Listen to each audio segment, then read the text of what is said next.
Un petit peu, Mme Lessard. OK. Ce sera pas long, il va juste fermer son Teams puis repartir.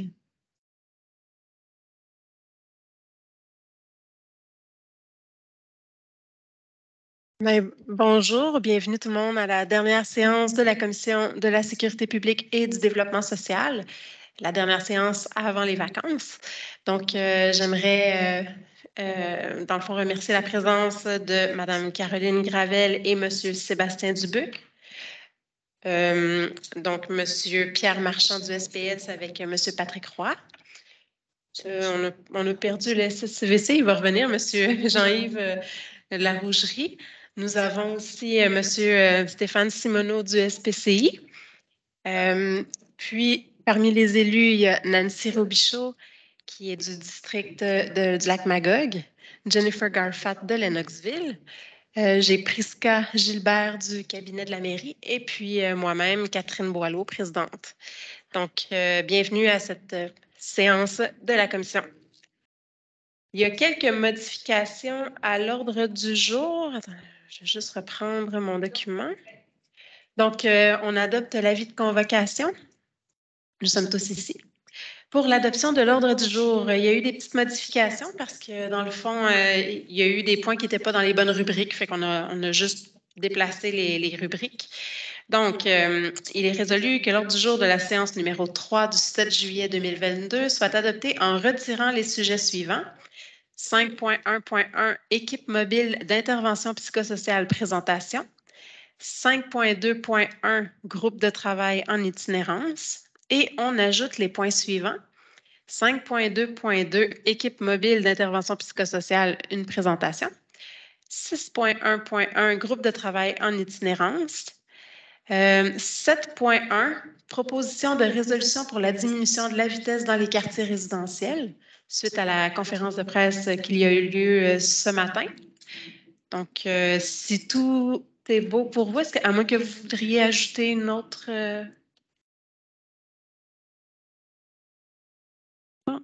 Je m'excuse, j'ai oublié Madame la secrétaire dans ma présentation, mais oui, Madame Lessard, c'est notre chef d'orchestre. Je m'excuse. Merci, Madame la vice-présidente. Donc, est-ce que pour l'ordre du jour, tout est correct pour tout le monde? Donc, il sera adopté comme ça? Excellent. Ensuite, nous serions rendus au procès-verbal. Le procès-verbal est adopté par courriel. Donc, Madame Lessard, je crois que vous avez reçu les courriels d'approbation de tous. Donc, il est adopté. Et nous serions rendus au point d'actualité avec... il y a aussi un ajout, c'est vrai, qu'il faut faire à l'ordre du jour. Je pense qu'on ne l'avait pas noté, qu'on voulait ajouter un point d'actualité à l'ordre du jour dans la séance publique. Est-ce qu'on l'avait ajouté un point? Oui, en dehors de ça.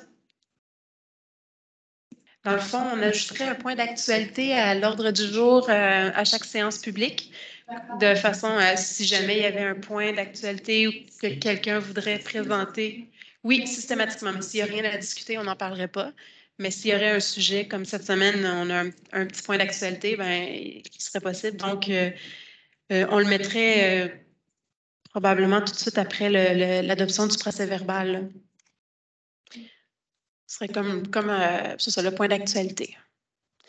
Donc, je laisserai M. Simoneau nous parler du point d'actualité. Merci, Mme Boileau. En fait, le point d'actualité, on a jasé ensemble. Je trouverais ça important qu'on l'ajoute parce qu'on sait que en sécurité publique, sociale, peut arriver à l'époque, l'ancien comité de sécurité publique, souvent, on avait des dossiers qui arrivaient la veille de la rencontre du comité. Fait que pour moi, c'est important de se garder une porte qu'on puisse faire autant à huis clos qu'en public, qu'on puisse faire un point d'information sur une situation qui vient d'être vécue. Je pense que le besoin des commissions, c'est en lien avec le besoin d'information du citoyen et c'est exactement l'angle que je veux prendre parce que souvent, le citoyen voit des choses arriver puis il est en quête d'information et c'est pas un mois et demi plus tard qu'il en a besoin. Donc, je voudrais qu'on se garde cette porte-là, si vous êtes tous d'accord. Et j'en profiterai pour mon point d'information pour cette commission-là, c'est en lien avec nos interventions qu'on a dû faire à l'Hôtel Albert et au Pont Joffre. dans le fond, rappeler aux citoyens que la démarche pour l'hôtel d'Albert, c'est vraiment une démarche en lien avec la sécurité. En fait, les deux interventions ont été faites en lien avec la sécurité des personnes et pas contre l'itinérance. Pour le dossier Hôtel Albert, pour la plupart, vous avez vu, pour maximiser les chances de réussite de la conformité du bâtiment, pour la régie du bâtiment, je m'étais impliqué personnellement plusieurs heures, mais ça n'a pas donné le succès que je pensais avoir. Donc, on a procédé à beaucoup d'informations, autant pour les résidents que le propriétaire. Les gens sur place, les usagers, la table d'itinérance, la table pour tout le communautaire. Il y a eu beaucoup d'informations en amont qui ont été données sur le pourquoi de l'intervention, le pourquoi de nos présences, les conséquences s'il n'y avait pas de conformité, ça serait quoi les pistes de solution. On a eu quand même un bon succès dans l'intervention parce que ça s'est, somme toute, bien déroulé. On a eu à remplacer l'ensemble des gens, mais c'est quand même une clientèle qui est difficile à suivre. Mais pour les conclusions qu'on a eues avec le service de la santé, c'est tous ont été capables d'être relocalisés. Maintenant, pour le pont Joffre, on a pris la même approche, l'approche de communication. Je tiens à rassurer la population, c'est qu'on a fait affaire directement avec les travailleurs de rue, le service de police, la division aide communautaire, ont fait un travail extraordinaire de communication, la santé publique, avec les interventions sociales. On a donné l'information à chacun des usagers, qu'est-ce qu'on allait faire, pourquoi. C'était pas dirigé envers eux autres, mais plutôt pour les protéger et protéger nos citoyens aussi, parce qu'il y avait une accumulation de matières dangereuses. On leur a donné la date, l'horaire de la journée, de quelle façon on allait procéder. Pour tout ça, comme objectif, c'est diminuer l'insécurité. Et je pense que ça a quand même fonctionné. Je dis quand même, moi je trouve que ça a bien fonctionné, mais j'ose pas dire très bien. Je veux pas prendre des qualificatifs parce que je suis pas à leur place. Ils vivent de la pauvreté, ils vivent quelque chose qui est pas facile. Donc, je veux pas dire que ça a très bien été parce que pour eux autres, c'est quand même un désastre. Mais c'est un désastre qui est obligatoire pour l'avoir verbalisé avec chacun d'eux. On doit trouver un milieu, on doit trouver une façon de vivre ensemble. L'itinérance et le reste de la communauté. Et nous, les services de la ville, ce qu'on veut, c'est d'assurer cet équilibre-là. Et il n'est pas facile à trouver. Mais je suis convaincu qu'avec tous les efforts qu'on fait, et surtout quand on met beaucoup d'efforts dans la communication en amont, ben, nécessairement, on maximise nos chances de réussite. Donc, je voulais rappeler à la population que ces deux interventions-là n'ont pas eu lieu de gaieté de cœur. C'est que les services se responsabilisent par rapport à leur devoir de protection des citoyens et les gens qui sont en itinérance, c'est des citoyens à part entière. Donc, on doit assurer leur protection. On fait face à des choix difficiles, mais on assume nos responsabilités puis on va continuer à le faire. Merci, M. Simoneau. Est-ce qu'il y avait des questions par rapport à ces dossiers-là? Tout est beau? OK. Donc, on passerait au point 5.3.1, le plan d'intervention de sécurité routière en milieu municipal, le PISRM. Oui, je vous laisse le prononcer finalement. Allez-y, M. Sébastien Dubuc.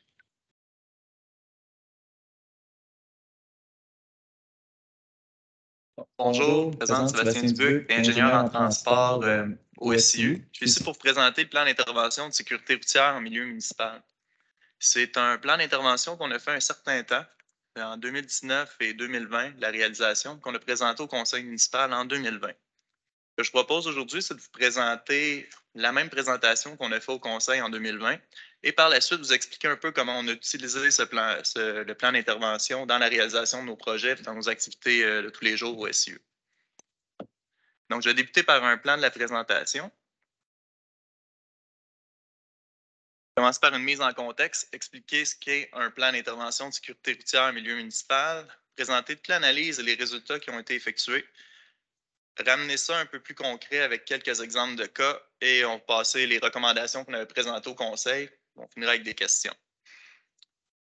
Donc, pour la mise en contexte, un plan d'intervention de sécurité routière, qu'est-ce que c'est? C'est une étude de sécurité qui couvre l'ensemble des rues de juridiction municipale de la ville, ainsi que toutes les intersections.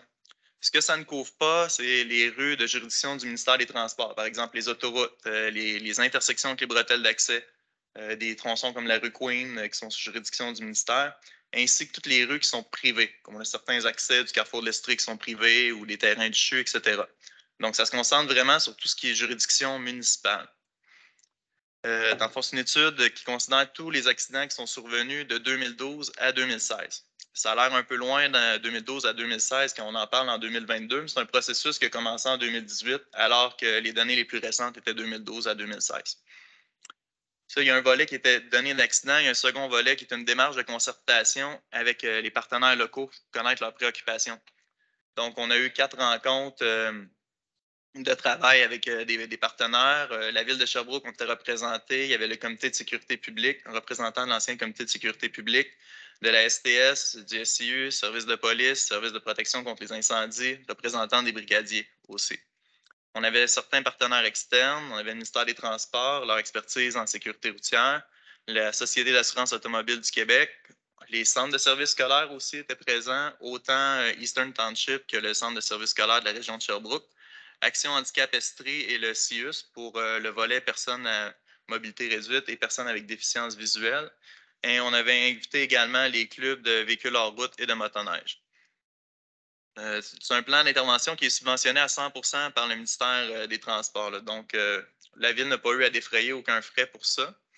Les objectifs du programme du ministère qui rendait accessible à plusieurs villes et MRC, c'était vraiment d'améliorer la sécurité routière et de réduire le nombre de victimes. Le moyen d'y arriver, c'est vraiment de cibler les interventions prioritaires à l'échelle de la ville pour pouvoir, dans le fond, s'attaquer aux bonnes problématiques via un plan d'action. Si je commence la partie analyse et résultats, là, il va y avoir plusieurs sections. Là. Ce que je vous résume aujourd'hui, j'essaie de prendre 15 minutes pour vous résumer 440 pages de rapport. Là. Donc, on va aller quand même brièvement. Là. Dans la période de 2012 à 2016, il y a 9090 accidents qui sont survenus sur le territoire de la ville. Parmi ceux-ci, 8400 ont été retenus pour analyse. Pour être retenu pour analyse, il fallait, dans le fond, la firme s'est assurée que, moi, je ne l'ai pas dit en entrée de jeu, ça a été réalisé en partenariat avec une firme externe. La firme s'est assurée que la localisation de tous les accidents était vraiment sur notre réseau routier et non dans la partie des exclusions, et également s'assurer qu'on avait une précision suffisante pour pouvoir les localiser. La première partie consiste à une analyse thématique. Donc, ça concerne l'ensemble du territoire et non des sites spécifiques. Quels types d'accidents, par exemple, sont les plus fréquents, leur gravité, est-ce qu'il y a des accidents à une période plus spécifique? Si je vous résume les grands points, un des grands points, c'est qu'il y avait une diminution substantielle du nombre d'accidents de 2012 à 2016. En général, 80% des accidents ont engendré des dommages matériels seulement, donc aucun blessé, soit 6 786. 19% des accidents ont engendré un blessé léger, il y en avait 1570, moins de 1% des blessés graves, 49 accidents et 8 accidents mortels au total. Il y a eu une diminution importante de 2012 à 2016, mais pendant cette période-là aussi, le service de police a changé son approche concernant les interventions au niveau des accidents dommages matériels simples. Je pense autour de 2015 qu'on se déplaçait moins pour ça. Donc, ça peut avoir une incidence aussi sur le total. Mais on voyait quand même les courbes pour les niveaux des accidents avec blessés étaient en diminution. Là. Parmi les autres constats, on a davantage d'accidents à l'heure de pointe du soir. On a aussi le groupe des 16 à 24 ans qui est surreprésenté, là, avec 22% des accidents, 24% des accidents avec blessés, qui correspondent à 11% des titulaires de permis de conduire. Là. Donc, ça, c'est des données quand même qui vous permettent de faire d'autres constats. Parmi d'autres constats qu'on aurait aussi qui ne sont pas indiqués dans la présentation, on a plusieurs collisions arrière qui ressortaient comme type d'accident et plusieurs accidents, surtout une plus forte tendance aux accidents en période hivernale, là, de janvier à mars à Sherbrooke. 2 points qui s'expliquent quand même avec la présence de côtes à plusieurs endroits. Donc, analyse des résultats, la suite. Donc, on a fait une analyse thématique qui couvrait vraiment tout le territoire de façon macro. On le ramène à un niveau plus micro, par tronçon, par intersection, pour essayer d'identifier des endroits potentiellement problématiques au niveau de la sécurité. Il y a 3 types de sites potentiellement problématiques qui ont été identifiés. Les plus préoccupants sont les sites à fréquence élevée. Il y a 3 critères pour être un site à fréquence élevée. Le premier critère, le taux d'accident est plus grand que le taux critique. Ce que ça veut dire, dans le fond, c'est que c'est un endroit qu'en fonction de sa configuration, des débits de circulation, il survient plus d'accidents qu'il devrait en survenir. Le deuxième critère est l'indice de gravité, qui est plus grand que l'indice de gravité moyen, mais c'est un peu dans le même principe. Les accidents qui surviennent sont généralement plus graves qu'ils ne devraient pour la configuration du site. Et le troisième critère là-dedans, c'est qu'il y en a eu 5, plus de 5 sur la période de 5 ans. Le deuxième type de site potentiellement problématique pour la sécurité sont les sites à fréquence faible. Il y a encore 3 critères. Le premier, c'est encore l'accident est plus grand que le taux critique. Donc, les accidents, il survient plus d'accidents qui devraient en survenir, considérant les débits et la configuration. L'indice de gravité est plus grand que l'indice de gravité moyen. Donc, encore, ils sont généralement plus graves que dans des configurations similaires. Par contre, il y en a moins qui sont survenus, inférieurs à 4 pendant la période de 5 ans. Donc, ce que ça sert à identifier, c'est de faire ressortir des endroits où on a des débits de circulation beaucoup plus faibles, mais qui peuvent avoir quand même des enjeux de sécurité, là. Donc, ce critère-là, souvent, on le voit dans des endroits, des rues avec un plus faible débit. Et finalement, le dernier critère, c'est des endroits où on a un taux d'accident plus grand que le taux critique, donc des accidents souvent de dommages matériels seulement. Un exemple, on sort de la cour, on recule dans l'auto du voisin, bon, c'est ce genre de petits accidents-là, plus mineurs qu'on parle, là. Ou des accidents avec des voitures stationnées, etc. Donc, une fois les définitions données, ben, nous, il a fallu placer, pour les trouver, dans le fond, sur l'ensemble du territoire de la ville. Toute la ville a été segmentée en tronçons de rue et en intersections, basées selon les critères du ministère des Transports. Au total, on avait 5 379 tronçons, 2 816 intersections. Donc, 8 195 sites qui ont été analysés de façon statistique pour identifier les sites potentiellement problématiques. Les résultats sont qu'on avait on a un total de 81 sites potentiellement problématiques à fréquence élevée, soit de moins de 1 % de tous les sites de la ville. Pour les sites à fréquence faible, on en avait 123, 1,5 % des sites. Et des sites à faible gravité, donc juste un taux d'accident qui est plus grand que le taux critique, mais que l'indice de gravité est faible, on avait 440 sites. Donc, au total, on a moins de 8 % de tous les sites là, de la ville qui sont jugés potentiellement problématiques. Parmi ceux-ci, on a plusieurs endroits aussi qui ont eu des interventions qui ont été effectuées depuis 2016.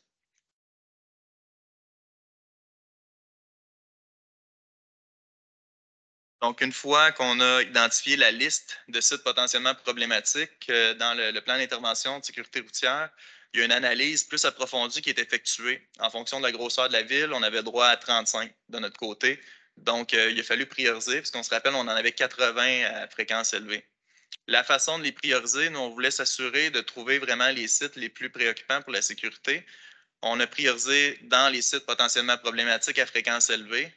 On a priorisé également ceux où l'indice de gravité était 1,5 fois l'indice de gravité moyen. Donc, les endroits où la gravité des accidents était plus élevée significativement que l'indice de gravité moyen. Même chose pour le taux d'accident. Donc, pour faire ressortir ces endroits-là, on voulait aussi être capable de mettre en œuvre les recommandations rapidement. Donc, tous les endroits où on avait des sites potentiellement problématiques, des travaux planifiés dans notre plan triennal d'immobilisation, on les a priorisés aussi pour pouvoir faire d'une pierre deux coups par opportunité de travaux, régler des enjeux de sécurité.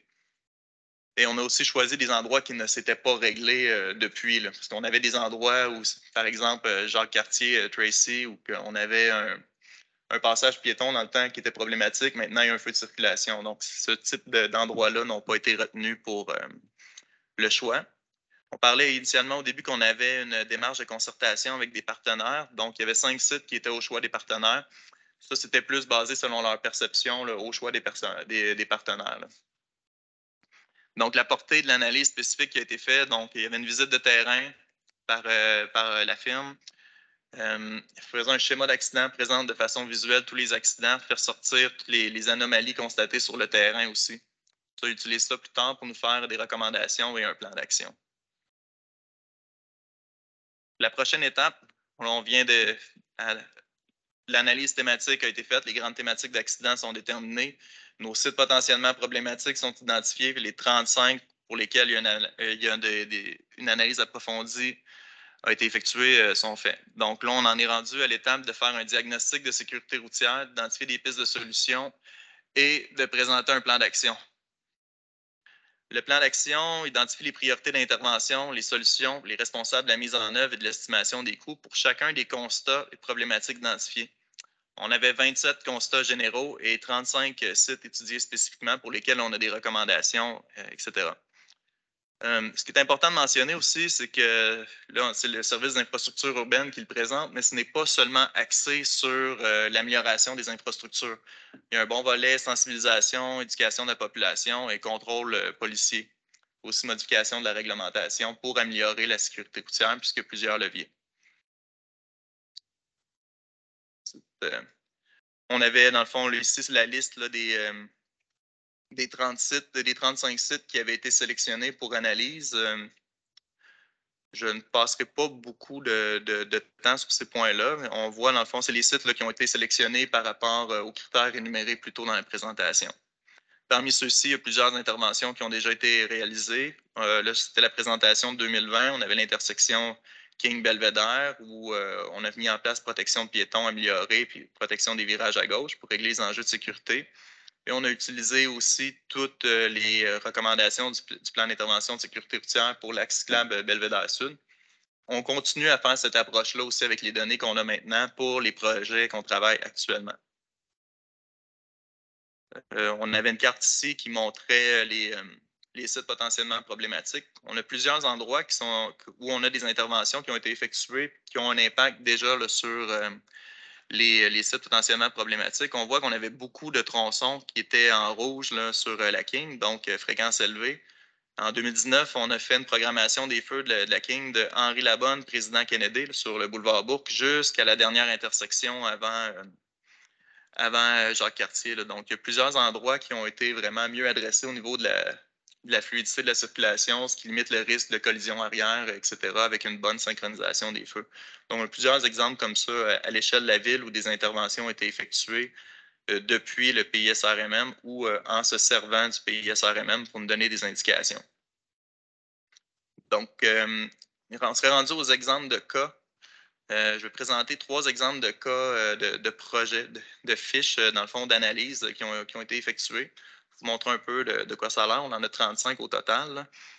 La première que je présente, c'est l'intersection de la rue Belleuil et Jacques-Cartier. C'est un endroit où il y a eu beaucoup d'accidents. On avait 39 accidents survenus dans la période. L'analyse, ce qui nous est présenté, on a un schéma qui présente la localisation du site à l'étude et tous les accidents qui sont survenus en fonction du type de collision. On a la légende en bas qui explique le type de collision.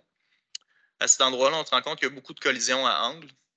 Il y en a plusieurs, c'est la grande majorité. Le code de couleur présente le niveau de gravité. Donc, en noir, c'est dommage matériel seulement. Et en vert, on parle d'accident avec blessé léger. Il y a une analyse qui est effectuée en fonction de l'année, du mois de l'année, de la journée. Comme par ici, à cet endroit-là, on est un petit peu au nord de la rue King West, un secteur très commercial. Donc, il y avait une prépondérance les jeudis et entre 16h et 18h, là, ce qui cadre quand même avec les habitudes de commerce de la plupart des gens. C'était que des accidents avec voiture, la plupart du temps par journée ensoleillée. Là. Ça nous amène au plan d'action. Plan d'action puis un diagnostic qui a été effectué basé sur les constats de la visite. Bien, la première problématique, là, je vais vous présenter juste rapidement le premier, puis après ça, les autres, je passerai plus vite, là, mais juste expliquer un peu la façon que c'est structuré. On a des problématiques qui sont définies. On a, à cet endroit-là, il y avait des collisions à angle droit type gauche opposant. Donc, pendant les virages à gauche, c'est surtout des collisions pendant la période de pointe de l'après-midi. Et qu'il y avait aussi des virages à gauche à partir de Jacques-Cartier par un virage en U et revenir. Là. Donc, le type de solution qui est proposé, bien, Il y a des solutions qui sont proposées à court terme, donc qui peuvent être, qui ont un levier plus faible pour régler la situation, mais qui peuvent être implantées plus facilement et à faible coût. Donc, premier exemple, c'était d'interdire les manœuvres de virage à gauche à l'intersection de par de la signalisation. Il y a un coût qui est identifié pour ça et un responsable. Par la suite, il y avait entretenir la végétation parce qu'il y avait un petit enjeu de visibilité. Et on a un exemple de solution plus à moyen terme, c'est de procéder à la fermeture du terre-plein à cet endroit-là. Ensuite, il y avait des enjeux de comportement des usagers, des manœuvres précipitées, etc. Il y avait un piéton qui a traversé pendant la période de visite. Donc, il y a comme recommandation mettre une clôture, effectuer et maintenir une présence policière, etc. Et à l'ultime, relocaliser les accès problématiques. Donc, ça donne un peu une idée là, du genre de recommandations qu'il y a pour le tout. Chacun avait une estimation des coûts de l'ordre de plus ou moins 50 %. C'est à très haut niveau. Deuxième exemple, on a un long tronçon de la rue King West. On est à l'est de la rue Jacques-Cartier, de la rue Argyle à la rue Hennecker, je crois. À Metcalfe, pardon. Si on regarde rapidement le croquis, on voit qu'il y a beaucoup d'accidents avec les petites boîtes 99. Ça représente des véhicules stationnés. Donc, il y a plusieurs accidents avec des véhicules stationnés à cet endroit-là, sur le tronçon, et plusieurs accidents des collisions arrière. Tout le long du tronçon. Donc, c'est les deux principales problématiques. Dans les solutions proposées, on identifie ces deux problématiques-là et propose des solutions pour en venir, pour améliorer. Ça part de solutions plus court terme, comme interdire le stationnement d'un côté, jusqu'à l'aménagement d'un terre-plein central et de voies de virage protégées aux intersections. Donc, vraiment, on a un amalgame de solutions qu'on peut appliquer en étapes pour arriver à régler les enjeux. Le dernier exemple, je trouve qu'il est quand même pertinent puisque c'est un peu le genre d'utilisation qu'on en fait au quotidien. Sur la rue Belvédère Sud, un peu au nord de la rue McManamy, on avait beaucoup d'enjeux de sécurité, il est ressorti problématique. C'est un endroit où il y avait l'ancien Provigo, qui a maintenant une clinique. À cet endroit-là, on regarde les types d'accidents, c'est que du 99, donc que des accidents avec des véhicules stationnés tout au long du tronçon. Nous, on arrivait avec une intervention de liens cyclables à cet endroit-là. Donc, c'était très bon de savoir qu'en plus de promouvoir le transport actif avec l'intervention, on vient régler des enjeux de sécurité là, de par le stationnement. Là. Donc, les recommandations de cet endroit-là, c'était majoritairement d'interdire le stationnement au moins d'un côté de la rue et deuxièmement, de mieux définir les largeurs des voies. Là. Donc, on a pu, de par le projet, améliorer la sécurité là, du même coup. Là. Ça nous amenait aux conclusions. Dans le fond, les conclusions, si on regarde le rapport au complet, là, on a pour environ 5,5 millions là, de plans d'action avec des interventions jugées pertinentes. C'est sûr qu'on ne peut pas partir en projet demain matin avec ça, là, des analyses complémentaires qui doivent être effectuées afin de planifier les interventions et raffiner les niveaux de précision des interventions. Il y a de l'aide financière aussi, un programme d'aide financière là, qui est disponible pour ce type d'intervention-là. Le volet redressement des infrastructures locales auprès du ministère des Transports, on peut aller rechercher jusqu'à 75 %. Au moment où on a présenté le projet en 2020, l'enveloppe était épuisée, mais il y a une nouvelle candidature de projet, un nouvel appel de projet qui s'en vient sur le sujet. Et aussi, on a plusieurs actions qui ont été effectuées là, concernant les sites potentiellement problématiques. En fond, on a des solutions identifiées pour 30 interventions. Il y en a 28 qui ont déjà été corrigées par des projets connexes. Il y en a 7 que c'était des cas plus simples où les solutions sont connues. Il en restait 16 à étudier. Quand on ramène aux 16 à étudier, on se rappelle le type de priorisation qu'on avait effectué. On y allait vraiment avec les plus préoccupants en premier. Donc, les derniers qui restent, c'est plus des cas qui se qualifiaient de façon limite là, pour être à fréquence élevée. Là. Donc, ça fait pas mal le tour de la présentation. Là, ici, c'était les recommandations qu'on avait fait au conseil à l'époque, qui consistaient surtout à entériner le plan d'intervention pour pouvoir fermer le dossier. Merci beaucoup pour la belle présentation. Avant d'aller avec mes propres questions, est-ce que mes consoeurs auraient des points Allez-y. Question de rien. Dans le fond, vous avez visé beaucoup là, ceux qui avaient les élevés, là, la cotation élevée, je vais dire ça de même. Là. Mais étant donné que la troisième catégorie qui avait quand même était moins élevée, mais qui avait énormément d'accidents, là, on était à 5,4 environ dans ça. Est-ce qu'il y aura quand même éventuellement des plans d'intervention ou des actions qui vont être posées, même si les accidents sont plus mineurs, étant donné que le volume est plus grand? Ben, je peux répondre avec ça, avec en partie ce que j'ai oublié de vous dire à la fin. Je vous avais dit comment on utilisait ce document-là là, dans notre travail au quotidien. Ben, chaque projet, les données du plan d'intervention de sécurité routière sont utilisées dans chaque projet qu'on réalise.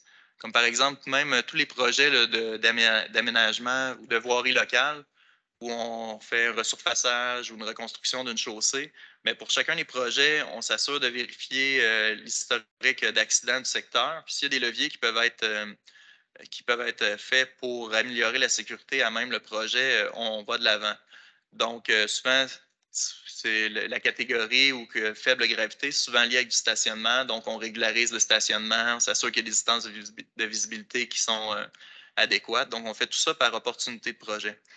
On le fait avec cette enveloppe-là, on le fait avec infrastructure souterraine, on le fait également tous les liens cyclables qu'on déploie. Donc, c'est devenu un intrant quand même important dans la réalisation des projets, sans le dire trop fort, qu'on utilise beaucoup quand même pour régulariser par opportunité. Madame Garfat, non? OK. En fait, juste des petites précisions. Là, de ce que je comprends, toutes les routes par rapport au MTQ, c'est pas là-dedans. Là. On parle juste de nos rues à nous. Donc, c'est pour ça, juste comme pour le clarifier. Je me demandais aussi, je suis pas certaine, l'intersection sur la 12e avenue, la circulation est épouvantable quand on sort de l'autoroute. Tous les virages à gauche qui ont été retirés, là, le droit de tourner sur le feu rouge à gauche, là. La station, il y a comme un... Ministère des Transports. Ça aussi, hein? Ça refoule vraiment loin. Fait que, OK, bon. je- D'accord, autre dossier. Maintenant, dans un dossier à Brompton, sur la rue Saint-Jean-Baptiste, il y avait eu des problématiques Saint-Jean-Baptiste puis Laval. Tu sais, on parlait de, de vitesse puis tout ça. Il y avait possiblement aussi des accidents, des accrochages. Puis là, je sais que la rue va être refaite. Puis dans le fond, la réglementation va changer aussi. Puis le droit de stationner, tu sais, vous parliez des mesures que vous utilisez. Le droit de stationner va être du côté inverse au parc. Là, les citoyens, dans le fond, ce qu'ils m'ont dit, c'est que ceux qui viennent en auto pour aller au parc vont devoir, avec leurs enfants, traverser la rue pour aller au parc. Fait qu'il y avait beaucoup d'inquiétudes par rapport à ça. Je ne sais pas si vous pouvez peut-être expliquer pourquoi vous êtes venu à la conclusion que ce serait mieux ou est-ce que vous avez une réflexion par rapport à ça ou... En fait, c'est un dossier qui est totalement différent, puis c'est fait par l'équipe conception. C'est certain qu'il y a une raison, mais il faudrait que j'aille voir. Si vous OK. permettez, là, Pas j'irai de problème. m'informer, puis je vous reviendrai avec la Pas de problème. réponse. OK. Fait que moi, dans le fond, ça faisait le tour. Est-ce que vous aviez d'autres questions? Merci beaucoup pour cette présentation. Puis, dans le fond, on passerait au point 5.3.2. C'est la politique administrative de traitement des requêtes concernant la circulation et la sécurité routière ADM 2119. Ça, c'est facile à prononcer, c'est bon ça, présentation. Donc, je vous laisse. Alors, merci. Je vais vous partager ma présentation.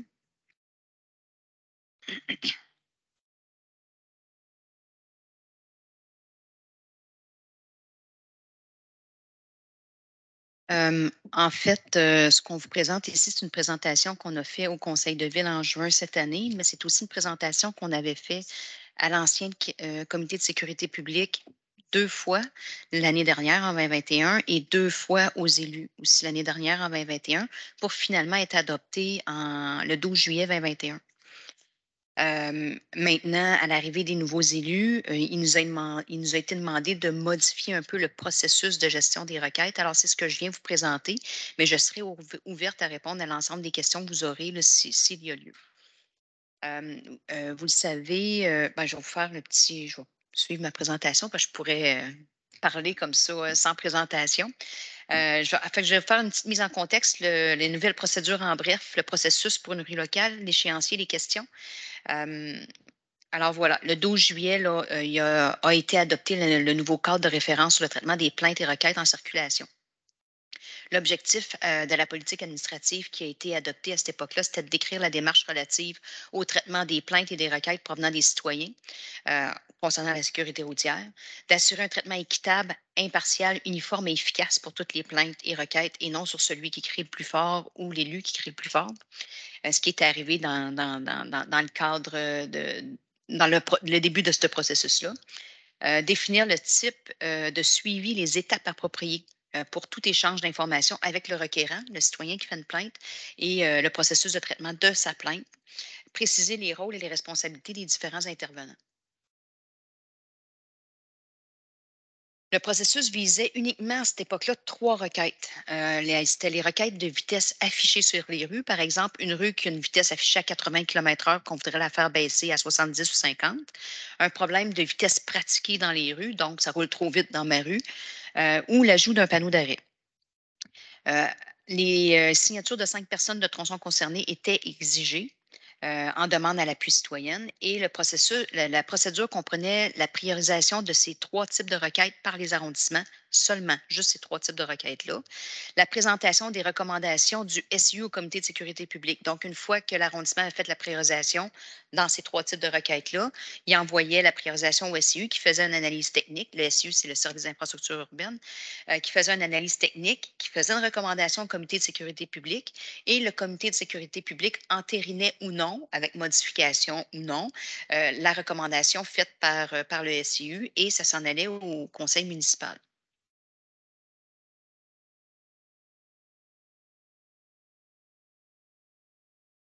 En avril dernier, les élus nous ont demandé au SIU de revoir le processus de traitement des requêtes pour modifier des points quand même importants. Premièrement, il fallait considérer l'abolition du comité de sécurité publique. Donc, ce comité n'étant plus existant, là, on n'avait plus d'instance où présenter nos recommandations.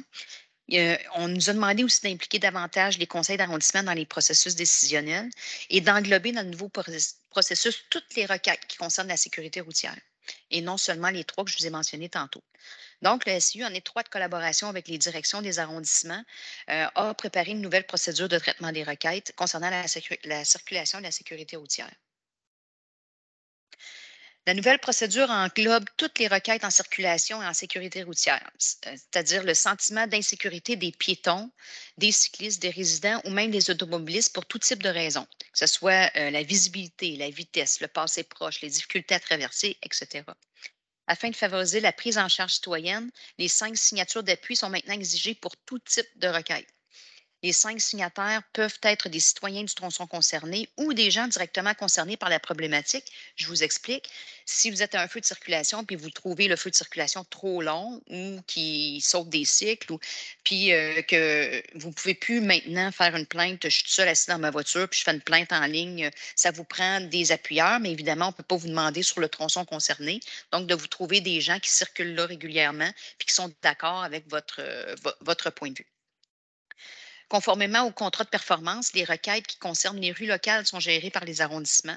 Donc, la pré-analyse, la priorisation des requêtes avant analyse technique du SIU et la recommandation par le SIU, la recommandation favorable ou défavorable au CM par l'arrondissement. Par contre, les artères et collectrices sont toujours traitées par le SIU directement et recommandées au CM et c'est le CM qui tranche. Tout ce qui est encore là, tout ce qui relève du ministère des Transports, ça passe un peu par le même processus. C'est-à-dire que c'est le SIU qui va faire l'analyse technique et qui va faire une recommandation au conseil municipal qui, lui, va entériner la recommandation pour envoyer une demande au ministère des Transports qui, lui, procédera à une analyse complète. Donc, le processus pour une rue locale, on reçoit une requête. Les requêtes doivent être entrées dans le système de requête de la Ville de Sherbrooke, qui est le 821-5858. La réception de la requête est ensuite transmise à l'arrondissement concerné. La transmission d'un accusé-réception au requérant dans les 6 jours ouvrables par la direction de l'arrondissement est effectuée. L'analyse de la recevabilité et de l'admissibilité de la requête est effectuée par l'arrondissement. Alors, je vous explique. La recevabilité, c'est que ça prend les 5 signatures. Puis, ce n'est pas 5 personnes qui habitent à la même résidence parce qu'on a déjà vu ça.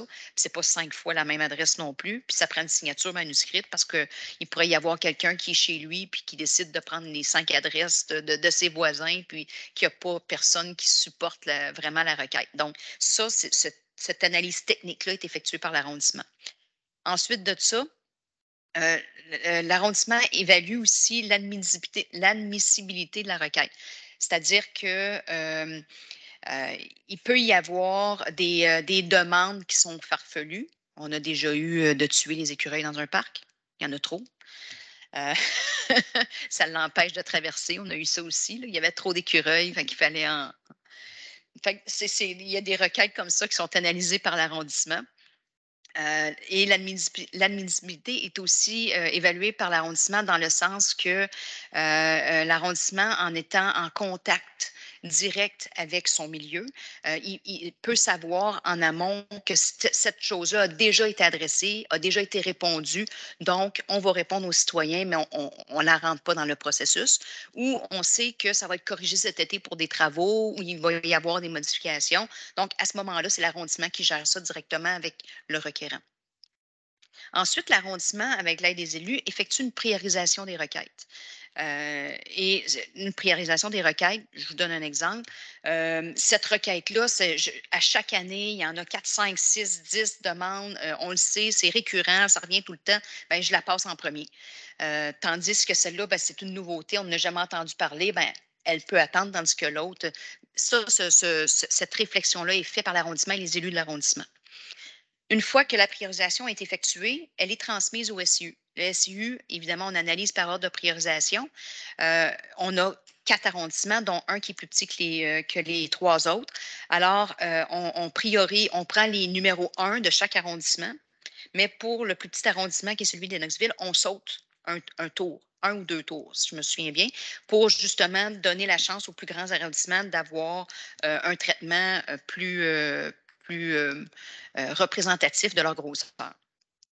Une fois qu'on fait l'analyse technique, on remplit un rapport qu'on transmet à l'arrondissement et c'est à l'arrondissement qu'est analysée la recommandation technique du SIU. Les décisions du membre du conseil d'arrondissement est transmise au conseil municipal qui, lui, entérine la recommandation de l'arrondissement.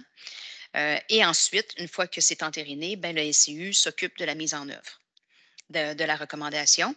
Et le suivi auprès du demandeur, lui, est fait par l'arrondissement parce que c'est vraiment le contact de proximité que l'arrondissement a. Évidemment, le SIU s'est engagé à faire un rapport annuel à la direction générale et au conseil municipal pour présenter l'entièreté des requêtes qui ont été reçues, celles qui ont été traitées, celles qui ont été réalisées sur le terrain et un résultat de cette analyse-là. Je ne suis pas dans le bon. Bon, évidemment, ce que je vous présente là actuellement, ça a été présenté en juin. Donc, on est déjà plus loin que l'échéancier que je vous présente maintenant. D'ailleurs, ce matin, on avait le lancement de notre campagne de sensibilisation à laquelle vous étiez présentes toutes les deux, mesdames les conseillères. Juste pour vous expliquer la façon que c'est traité, puis c'est bon qu'on le dise parce que dans la présentation que j'ai ici sous les yeux, ce n'est pas expliqué. Une requête en circulation, c'est un peu comme quand on va chez le médecin. Ce n'est pas au citoyen à dire qu'est-ce qu'il veut avoir, je veux un Aresta. C'est au citoyen à expliquer c'est quoi le problème, comme quand on va chez le médecin puis on explique les symptômes qu'on a. Alors, nous, on veut savoir c'est quoi le symptôme et ça sera au SIU à déterminer le moyen qu'on va utiliser pour régler la maladie, si vous voulez. Alors, tous les formulaires sur le site Internet de la Ville de Sherbrooke ont été modifiés. Donc, avant, le citoyen pouvait choisir, je veux un dos d'âne, je veux un Aresta, je veux ci, je veux ça. Tout ça a été enlevé. Maintenant, c'est expliquez-nous c'est quoi le problème. J'ai de la difficulté à traverser. Je ne me sens pas en sécurité quand je marche sur le trottoir parce que les voitures me frôlent. Il faut expliquer le problème et l'analyse technique va venir trouver une solution au problème. Dans notre façon de traiter les requêtes, on a évidemment, puis ça avait été présenté dans la première façon, on a tout un paquet d'outils techniques qui respectent les normes et le code de sécurité routière, mais on a ajouté à ça un paquet d'éléments sensibles, donc la proximité d'un parc, un arrêt d'autobus scolaire ou d'un arrêt d'autobus de ville proche, des gens à mobilité réduite à proximité, tous les petits enjeux, beaucoup d'arbres, le fait que la visibilité est réduite, tous ces petits éléments-là qui n'étaient pas considérés avant le sont maintenant dans l'analyse technique qui est effectuée par le SIU. Donc, c'est beaucoup plus représentatif du milieu actuel. Maintenant, souvenez-vous, on a présenté aussi le 12 juillet 2021 une stratégie globale d'apaisement de la circulation. C'est ce qu'on a présenté ce matin, la campagne qui vient avec les requêtes. L'objectif de la Ville de Sherbrooke, c'est que la vitesse pratiquée sur le territoire à l'intérieur des quartiers résidentiels soit de 40 km/h. Évidemment, souvenez-vous, ce qu'on avait présenté à ce moment-là, c'est qu'on ne voulait pas tapisser le territoire de 40 km/h. On ne voulait surtout pas obliger ou demander l'aide de la police pour aller faire du radar dans des quartiers résidentiels alors que de leur côté, ils n'ont pas d'enjeu d'accident ou de mort ou de blessés dans des quartiers résidentiels. Leur énergie est beaucoup plus axée sur les artères et les collectrices où là, il y en a des enjeux, comme Sébastien vient de vous présenter. Donc, puis de tapisser le territoire de la ville de Sherbrooke de panneaux d'affichage de 40 km/h, ça vient polluer évidemment l'aspect visuel de notre territoire, mais ça vient faire très peu d'effets, puis il y a un paquet d'études qui le démontrent, puis un paquet de villes qui l'ont expérimenté. Donc, à moins de mettre des éléments coercitifs sur place, donc la police qui fait du radar, le tapissage de 40 km/h a un effet de 1 à 2 km/h à la baisse sur la vitesse pratiquée par les gens. Donc, la ville de Sherbrooke a choisi de mettre des moyens en place et de sensibiliser sa population. Et les moyens en place, c'est de mesures physiques et la sensibilisation. Puis l'objectif, c'est un peu de construire nos rues au fur et à mesure qu'on fait des réflexions pour que les gens naturellement ralentissent parce qu'ils ne sont pas confortables à rouler à 50 km/h. Et je vous donne, par exemple, la rue Wellington-Nord qui est juste ici. Il n'y a pas personne qui roule à 50 km/h sur Wellington-Nord. C'est impossible. Il y a trop de choses qui se passent. La rue est étroite. Il y a des avancées de trottoir. Il y a des gens qui traversent. Il y a des voitures stationnées. Donc, la façon que la rue est construite fait que les gens, naturellement, roulent plus lentement que la vitesse recommander la vitesse officielle qui est le 50 km/h. Et c'est ce qu'on veut faire dans nos quartiers. Donc, les moyens qu'on utilise, puis je vais y arriver à comment on les traite, je m'étire un peu. Les moyens qu'on utilise, c'est oui, il va y avoir des rétrécissements de chaussée. Donc, au fur et à mesure qu'on fait des réfections de chaussée, on réduit la largeur des rues. Évidemment, on s'assure de respecter la sécurité publique au niveau des incendies parce qu'on a besoin d'une largeur minimale. On n'ira pas mettre des rues en bas de 6 mètres de large, mais on s'arrange pour que ça soit plus étroit, moins confortable de rouler vite pour que les gens justement, lèvent le pied puis prennent le temps dans les quartiers résidentiels. On veut aussi que nos quartiers résidentiels soient confortables pour les gens. C'est un milieu de vie. On veut que nos citoyens puissent les habiter et y vivre de façon confortable. Et quand je parle de nos citoyens, c'est autant les gens qui visitent nos citoyens que les gens qui y habitent.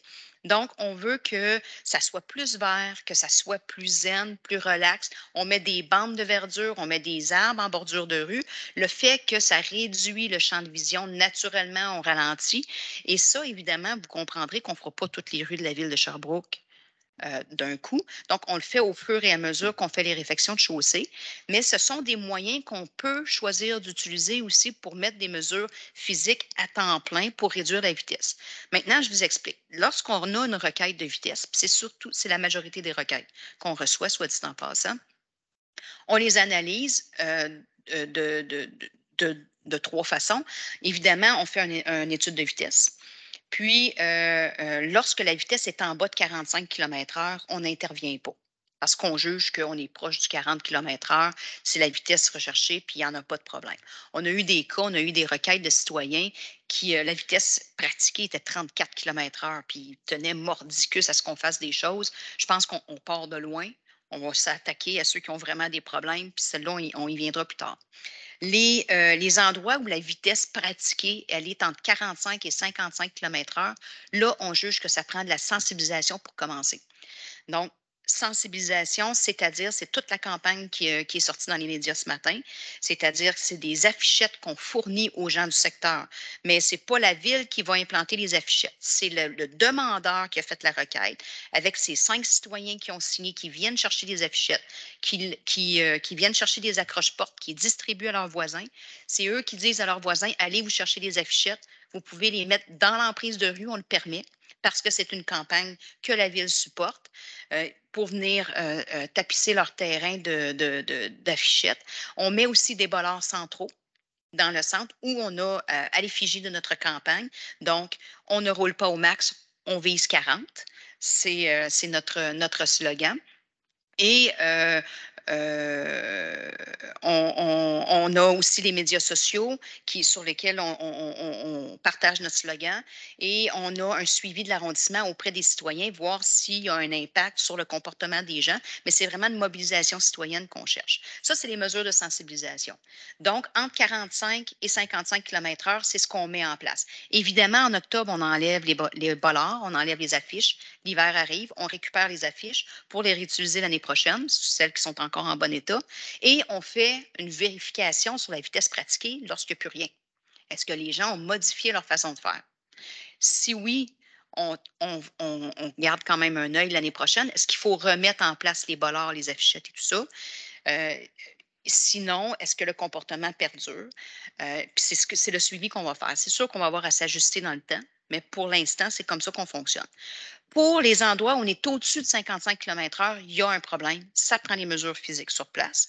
Les mesures physiques, on parle de modification de rayons de virage aux entrées, on parle d'ajout d'avancées de trottoirs en béton, on parle de dos d'âne, des traverses piétons sur des dos d'âne, un peu ce qui va être fait sur la rue Chardonnay, soit dit en passant, cet été.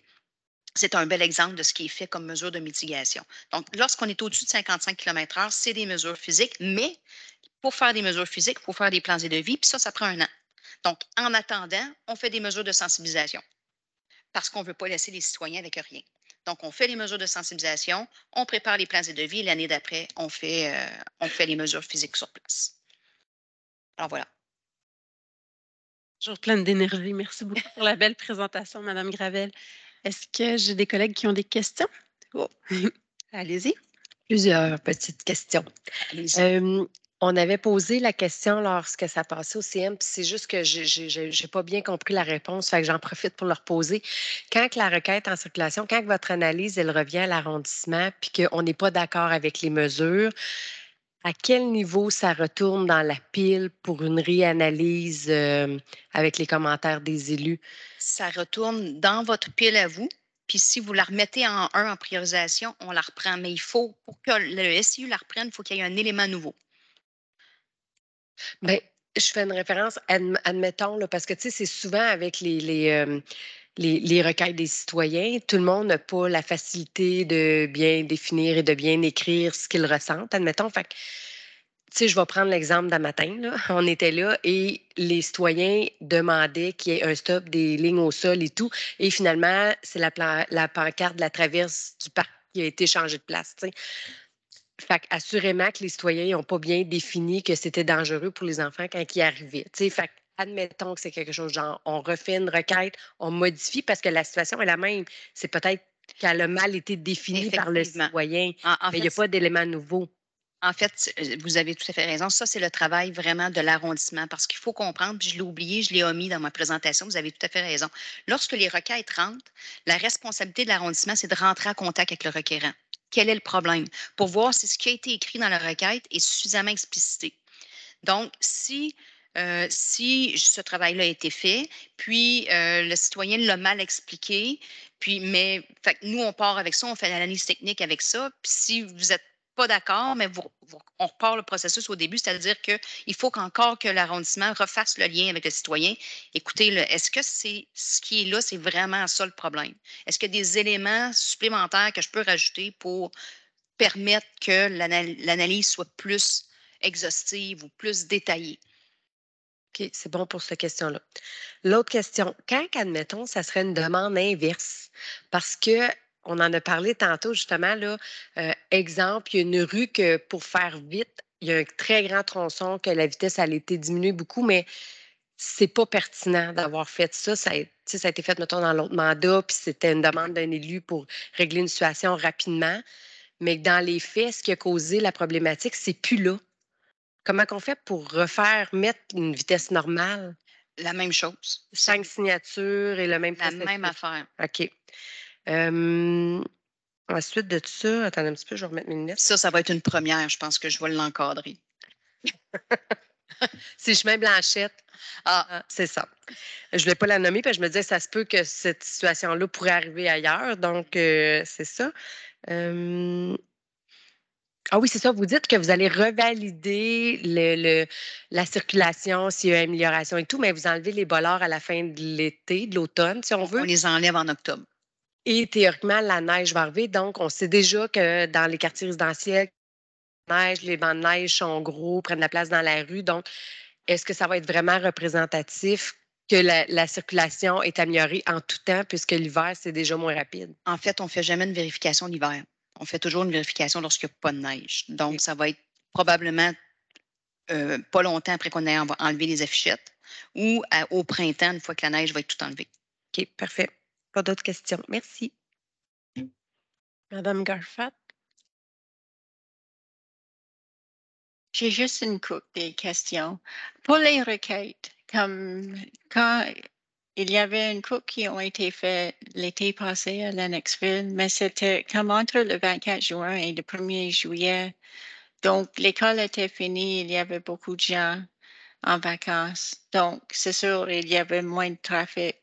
Pour les requêtes, est-ce que tu vas les faire comme au mois de mai et comme début juin? Le point est très bon, puis je ne l'ai pas mentionné parce que je l'avais mentionné dans la première présentation. Je vais vous leur dire effectivement, les études de vitesse se font maintenant, parce que ça a changé avec la politique, se font entre fin avril et 21 juin, avant que l'école finisse, et se font au retour des classes, c'est-à-dire fin août jusqu'en octobre.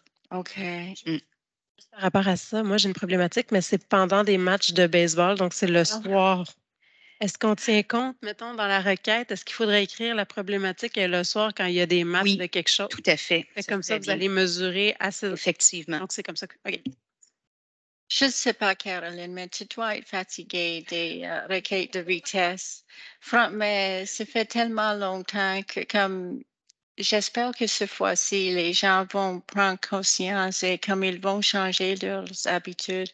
J'ai dit l'autre soir, à la fin du conseil, comme avec le prix d'essence maintenant, si les gens diminuent leur vitesse, ils vont sauver de l'argent. L'autre chose, un garagiste m'a dit que Sherbrooke, c'est le numéro 1 au Canada pour la vente des freins. Oui. Avec la vitesse et les collines en ville, comme les pentes. J'ai trouvé ça intéressant. Donc, peut-être si les gens sont plus conscients, ils peuvent sauver de l'argent juste en diminuant leur vitesse. Peut-être. Mais peut-être si tu es là, après, je vais te parler d'un problème à Lennoxville que ça fait 10 ans que c'est là. Mais j'espère que peut-être cet été, ça va tout changer et les gens vont conduire mieux. Donc, merci et j'espère que ce ne serait pas nécessaire de faire cette présentation comme encore l'année prochaine. C'est la 6e fois, fait que je suis pratiquée. Merci. Mais je vous dirais, Mme Garfat, que quand on était tantôt à la conférence de presse, Catherine a pu en témoigner, on est en train de parler, puis il y a un tata qui est passé à 60 km/h à côté de nous autres. Je pense qu'il a accéléré en passant à côté de nous autres. Il y en a qui ne comprennent rien. Il a été filmé malgré les pancartes. Oui, il y a même un journaliste, j'ai pris sa plaque. Oui. Monsieur Simoneau, vous aviez une question? Oui. Je suis en train de perdre ma batterie. Je devrais avoir le temps. Félicitations pour ton travail en passant. Je te le dis souvent, mais je le leur dis publiquement parce qu'on se parle souvent sur des dossiers communs, mais j'en reviens pas toutes les fois. J'écoutais la présentation de ton collègue tantôt, comment c'est rendu factuel, parce que les gens, ils posent beaucoup de commentaires sur la vitesse ou des jugements, mais ça rapporte souvent sur quelque chose, rien. C'est un jugement qu'on fait une journée, on a une impression, on a une émotion, on passe un commentaire, puis on veut un stop. Mais, tu sais, pour ramener ça de façon factuelle, je trouve que c'est un travail et c'est excellent qu'est-ce que tu as fait encore une fois. Puis la présentation, j'étais un de ceux que je voulais que tu refasses. Je suis désolé, là, mais je te l'ai dit. Je pense que pour que ça rentre dans la tête des gens, il faut la dire souvent. Puis à toutes les fois que tu l'as fait, les gens comprennent des choses. Donc, le faire publiquement comme ça, je pense que ça va nous servir. Moi, j'avais une question. Ben, en fait, question, commentaire. Ben, tu le sais, mon enjeu, puis je voulais peut-être le dire aux autres, c'est la question des largeurs de rue. On s'en est parlé. C'est correct, c'est une nouvelle tendance. Diminuer pour l'environnement, c'est mieux. Mais ça pose quand même un problème pour mon service, un défi, parce que les véhicules, si ce n'est pas bien synchronisé, parce que ça doit venir avec la signalisation pour interdire le stationnement.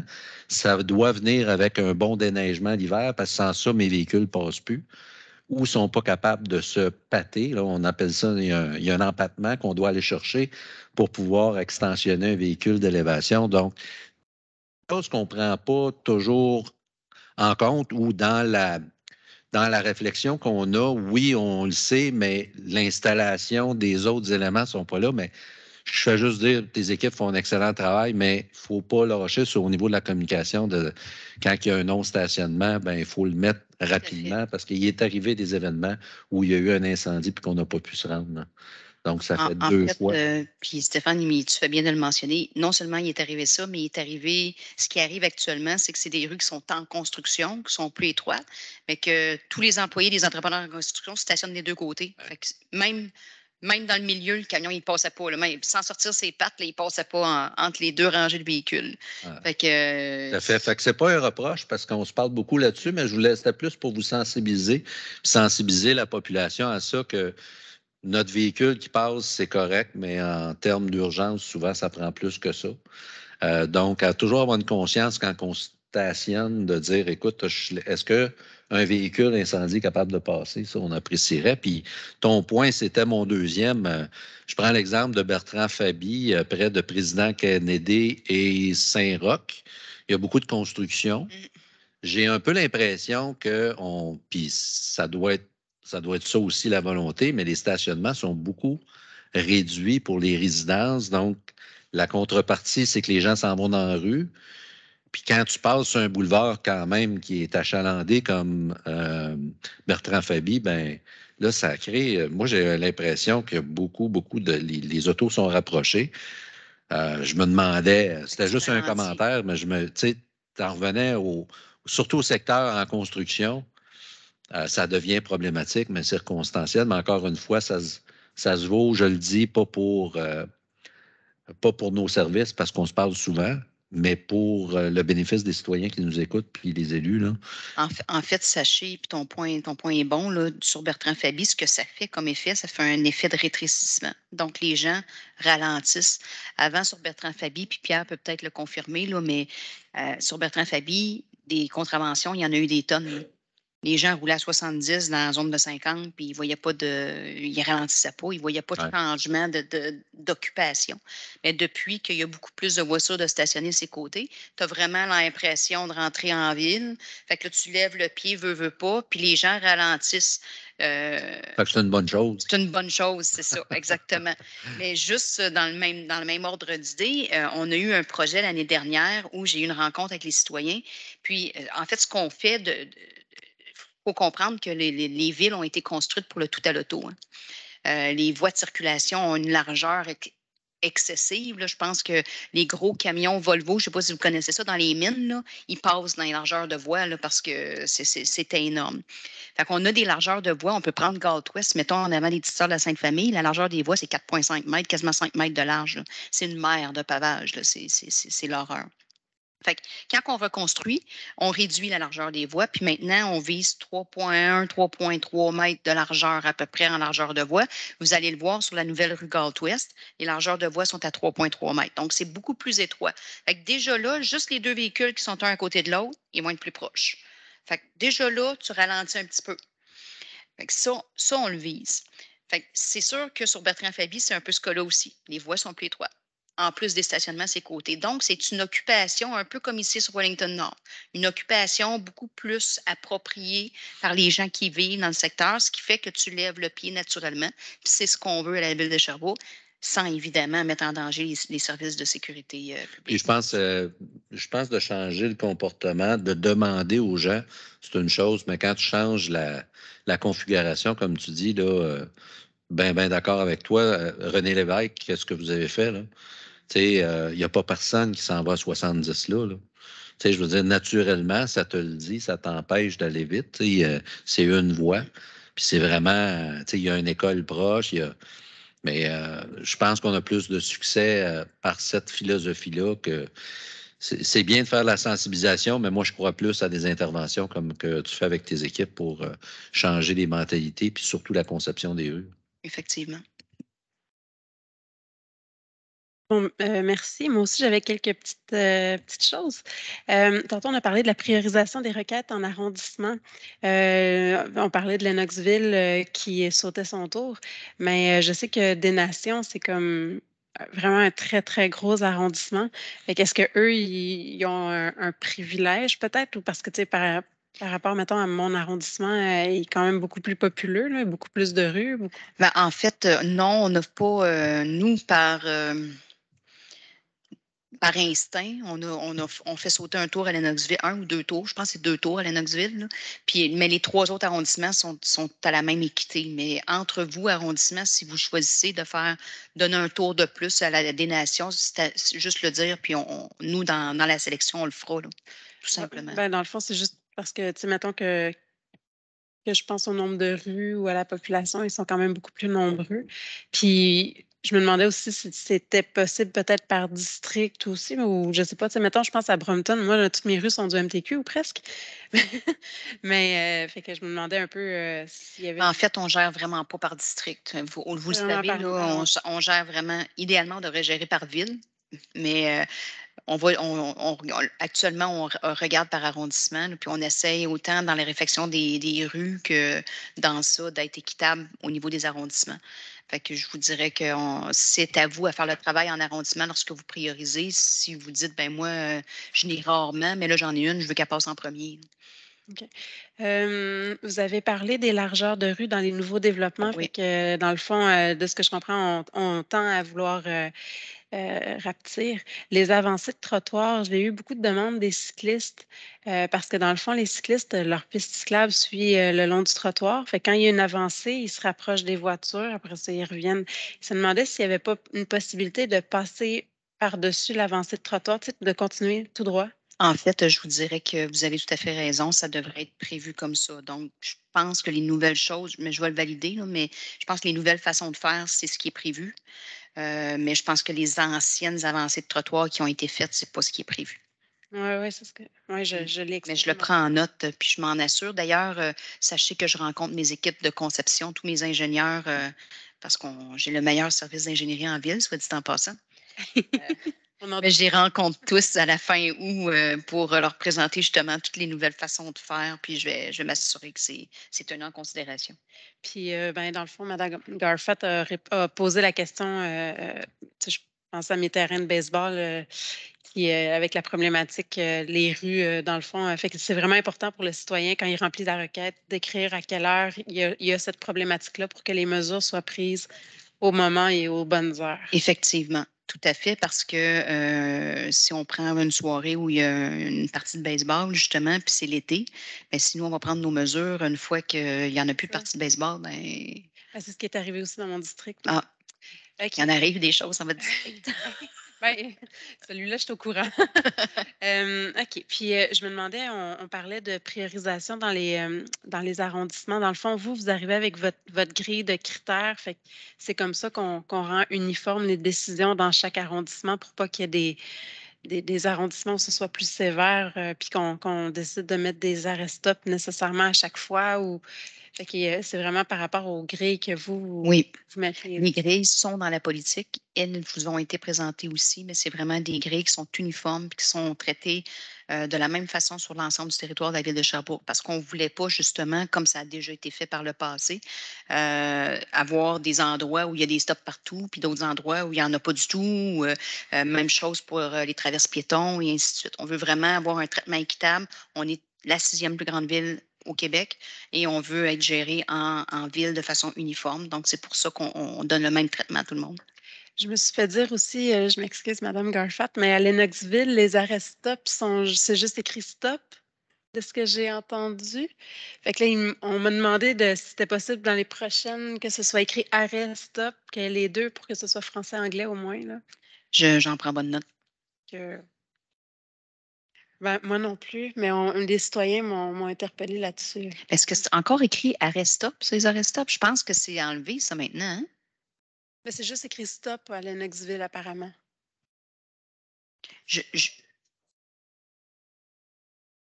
Okay. Moi non plus, je passe pas trop par là, mais je sais comment. Je ne sais plus. Je pense que c'est juste arrêt, effectivement.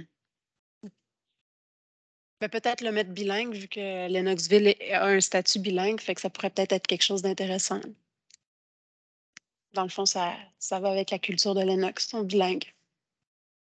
Qu'est-ce que tu en penses? Si c'est stop, comme j'ai même pas remarqué. Je sais, il y a des arrêts. C'est marqué juste arrêt. Okay. S'il y a juste stop, franchement, je ne sais pas. Mais peut-être faire arrêt stop pour Lennoxville, mais c'est pour ça. Voilà, fait que, ça fait le tour de mes questions. Je ne sais pas si... Non? Tout est beau. Mais merci beaucoup, Mme Gravel. Tout à l'heure, on va avoir un point par rapport à la campagne dont vous faisiez référence, puis qu'on a présenté ce matin ensemble avec Mme Robichaud aussi. Est-ce que vous voulez que je reste pour ce point-là ou vous êtes à l'aise? Je suis à l'aise, c'est correct. Parfait. Je pense que vous étiez d'accord aussi à ce qu'on fait. Tout à fait. Tout à fait. C'est l'article 328 du Code de sécurité routière qu'il faut modifier. OK, je vais l'écrire, celle-là. Article 328? Oui. J'aurais juste dit le point de vitesse, puis je l'aurais trouvé en quelque part dans l'univers. On aurait eu la réponse à un moment donné, mais on va pouvoir l'écrire. Excellent. Mais merci beaucoup. Ça me fait plaisir. Donc, nous serions rendus au point 5.1.1, l'équipe mobile d'intervention psychosociale. Monsieur Roy. On vous a perdu, Monsieur Simoneau. C'est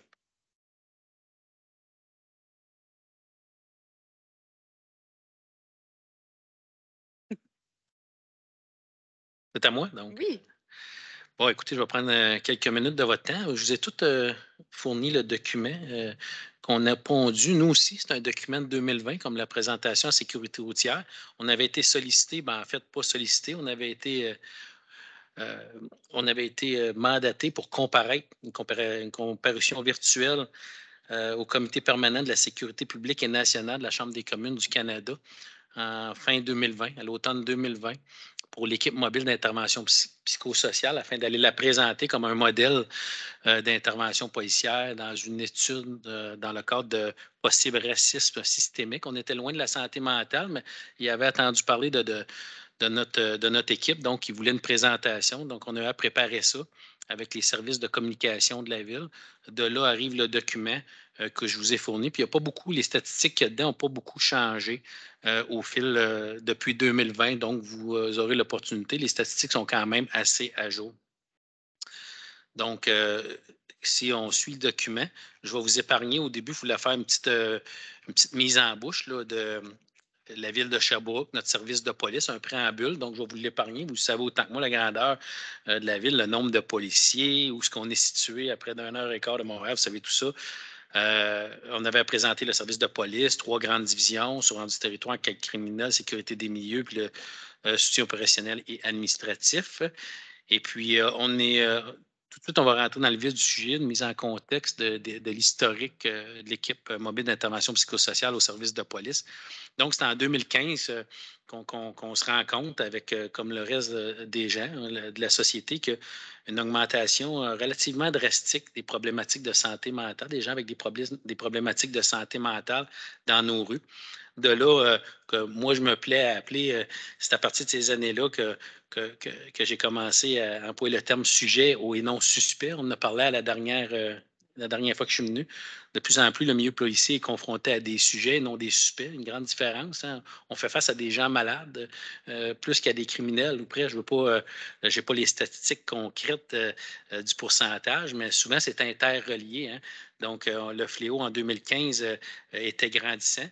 Donc, mes prédécesseurs, le service de police puis le CIUS Estrichus se sont inspirés de l'ESUP à Montréal. L'ESUP à Montréal, c'est l'équipe de soutien en urgence psychosociale. Ça existait déjà.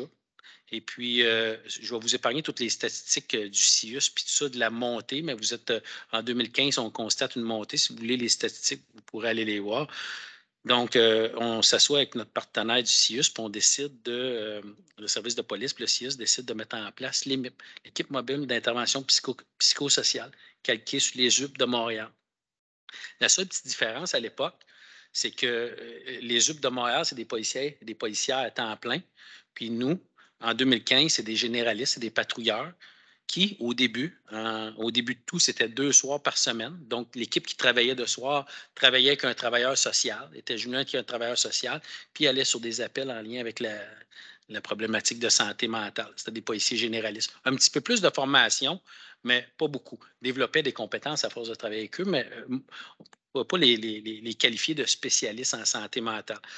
Donc, ça, c'est 2 soirs par semaine à partir de 2016. On a augmenté à 3, à 4, et maintenant, on est rendu à 5 aujourd'hui. Je vais vous en parler un petit peu plus tard. À l'époque, la mission de l'EMIP, c'est un extrait du protocole d'entente de la ville avec le CIUS Estrichus. Il est écrit en bleu ici. En fait, tout ce qui est en bleu est plus...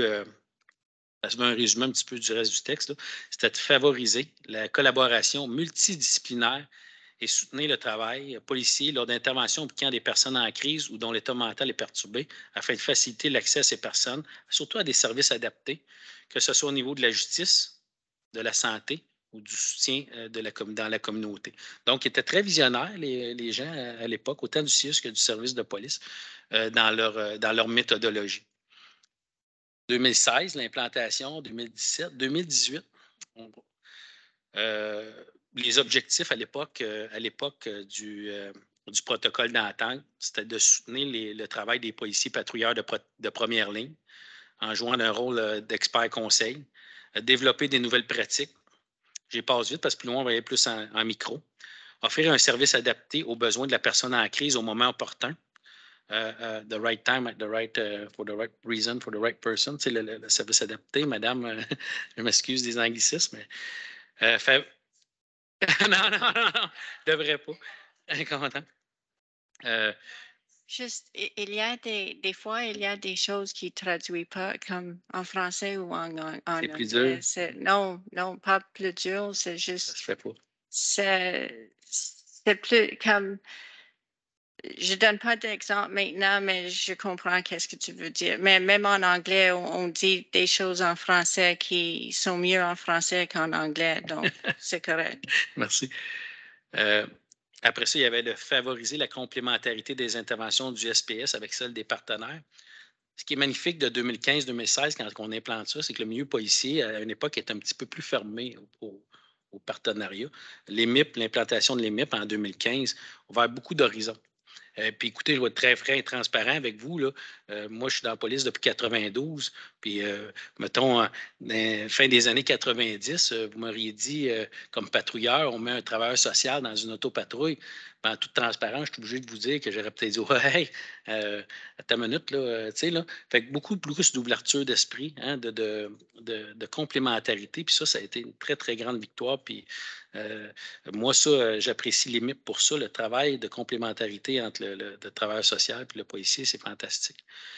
Après ça, éviter la répétition des mêmes interventions par les policiers auprès des mêmes personnes par un travail de concertation des différents acteurs concernés. Ça, c'est important parce qu'à cette époque-là, à l'époque 2015-2016, c'est le syndrome des portes tournantes. Je l'ai vécu moi-même. On arrivait sur quelqu'un qui avait attenté à sa vie. on le mettait, la personne, dans une ambulance, ou carrément, on l'amenait dans le véhicule patrouille. On arrivait à l'hôpital, on le mettait, on l'amenait au triage, à l'urgence. Le temps de se réinstaller dans le véhicule puis écrire le rapport, bien souvent, terminer le rapport, la personne était ressortie. Puis c'est pas de la faute de personne, c'est pas de la faute du service hospitalier, c'était pas le bon endroit. C'était pas l'urgence, c'était pas l'endroit. Puis c'était pas de la faute de la police ni d'hôpital, qu'est-ce que vous voulez. Fait que là, ça créait de la frustration beaucoup. Fait que c'est le syndrome des portes tournantes, très important celui-là. Puis réduire le temps consacré à ces interventions par les patrouilleurs de première ligne, parce que, bon, à cette époque-là, en 2015, c'était 7 heures par jour consacrées à la santé mentale. 7 heures temps homme par 24 heures, 7 heures temps hommes et femmes consacrées à la santé mentale en 2015 au service de police.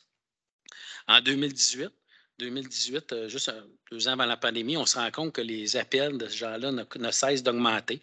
On fait un post-mortem de l'implantation de l'EMIP, les 3-4 soirs par semaine, c'est rendu à 4 à ce moment-là. On se rend compte que dans une année, il y a environ 1400 appels d'une année qui nécessitent la rédaction d'un rapport. On se rend compte que de ces 1400 appels-là qui ont rédaction de rapport, il y en a 263 qui sont répondus par l'équipe mobile d'intervention psychosociale. Donc, c'est à peine 19 %. C'est bien, c'est déjà une très grande victoire, mais je pense qu'on peut faire mieux. Puis, la grosse problématique rendue en 2018, on s'aperçoit qu'on est rendu à 14 heures par jour temps homme consacré à la santé mentale. 14 heures. Fait que là, on se dit, bon, ben, on entame une réflexion, puis qu'est-ce qu'on pourrait faire de mieux pour être encore plus efficient dans nos interventions. Donc, c'est à ce moment-là, via une planification stratégique, qu'on décide, le service de police décide de sélectionner 5 policiers, de faire une unité, de créer, on a gardé le nom d'équipe mobile d'intervention psychosociale. Il existait déjà à cause des 4 soirs que le policier généraliste travaillait avec le travail social. Sauf que là, on a décidé de bonifier cette équipe-là en y dédiant 5 policiers et policières à temps plein. Donc, il y a un processus de sélection qui s'entame. Sélectionne 5 policiers, policières. La vie a très bien fait les choses parce qu'à l'unité, il y a 3 policiers et 2 policières. Donc, on a un très, très bon mix. Puis là, c'est devenu des policiers et policières passionnés par le défi. Et puis, on en a fait des spécialistes en santé mentale. Ce n'est pas des travailleurs sociaux, mais on en a fait des gens plus outillés pour répondre à ce type d'appel-là, ce qui nous permettait d'offrir un service maintenant 7 jours sur 7, jour et soir, de personnes. Il y a encore les 4 soirs avec le travailleur social. C'est ces policiers, policières-là, spécialistes qui se joignent au travailleur social. Mais quand le travailleur social n'est pas là, les appels en santé mentale sont redirigés à l'équipe mobile d'intervention psychosociale. Puis là, ben, les rôles et responsabilités des policiers, là, ils ont été beaucoup bonifiés des rôles initiaux en 2015-2016 du protocole d'entente. On s'est dit, qu'est-ce qu'on peut pour maximiser l'efficience de service avec ces policiers-là? En les développant, c'est quoi vraiment leur rôle et responsabilité? C'était de soutenir les agents généralistes. Vous vous souvenez, quand je suis venu la dernière fois, les policiers patrouilleurs, c'était un peu comme l'urgence. Jamais la partie de l'hôpital. Les policiers, c'est des policiers généralistes. N'importe quel appel, il arrive sur quelque chose, c'est des généralistes. Après, se joignent des spécialistes pour les aider, des enquêteurs, l'identité judiciaire. Puis là, on parle de l'EMIP, les policiers, policières écoles. Donc là, l'EMIP est arrivé pour soutenir les agents de la division de surveillance des généralistes, amener les aider sur le terrain, s'approprier les cas et gérer les cas spécifiques récurrents, internes, externes, des cas récurrents, des cas qui reviennent toujours, faire des suivis avec ces cas-là, analyser, planifier, coordonner et puis diriger surtout. De plus en plus, on avait des hôpitaux, des ordonnances de traitement. Allez nous chercher un tel ou une telle parce qu'il faut le ramener à l'hôpital. Là, les policiers généralistes prenaient les documents, ne savaient pas trop la légalité de tout ça. On peut s'entrer s'il ne veut pas, ça ne veut pas. C'est très, très complexe. L'aspect légal de la santé mentale, l'application légale policière de la santé mentale, c'est un gros enjeu. Donc, ces policiers-là, c'est eux qui reçoivent ça maintenant, de dire est-ce que légalement, on est correct d'aller ces personnes-là la chercher? Parce qu'en matière de santé mentale, il y a des ordonnances civiles, des ordonnances criminelles. Ça ne prend pas le même type d'autorisation judiciaire. Fait que c'est assez complexe. Après ça, soutenir la division d'assurance du territoire et des enquêtes criminelles pour les fugues, tout ce qui est fugue, mais relié ou ce qui peut avoir une problématique de santé mentale. Naturellement, c'est très d'actualité. Hein? À l'époque, en 2018, soutenir l'EMIP est un outil de gestion, est un outil de gestion du SPS, de l'itinérance. Donc, ce n'est pas eux qui s'occupent de l'itinérance. Hein. Je vous l'ai expliqué, je l'ai parlé un petit peu de la dernière fois, mais c'est un outil qu'on peut se servir. Si une personne a une problématique de santé mentale, est en situation d'itinérance, mais on s'en sert de l'EMIP, au même titre que les policiers à vélo, que nos généralistes. L'EMIP est là pour se joindre aux gens qui ont des problèmes d'itinérance. Les enquêtes criminelles pour obtenir des ordonnances de traitement, assister, coordonner le suivi intensif du CIUS Estrichus. Suivi intensif, c'est des gens du CIUS qui suivent les gens en société. Bien, des fois, il y a des enjeux de sécurité. Bien, c'est ces policiers-là qui représenter l'SPS sur les comités, participer, publier des rapports hebdomadaires. Fait que ces spécialistes-là publient des rapports informatifs à nos généralistes.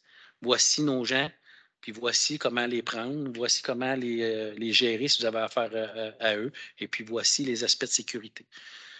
Puis un des aspects importants que cette équipe-là a amené, c'est participer au développement des compétences des policiers généralistes. Parce que autant dans la base, c'est l'approche de la personne en santé mentale. Tu sais, c'est beaucoup de communication. Vous allez le voir dans la formation qu'on donne à ces policiers-là. Mais d'outiller les policiers généralistes à comment communiquer avec ces gens-là.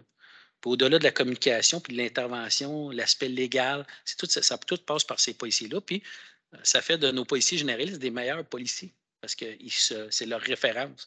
Fait qu'au niveau de l'imputabilité organisationnelle, ça nous aide beaucoup, beaucoup, beaucoup. Puis l'intervenant social du CIUS Estrichus, lui, c'est d'estimer l'état de santé mentale de la personne lorsque l'environnement est sécurisé, recommander l'orientation à prendre, collaborer avec les policiers. Il y a une très, très belle complicité.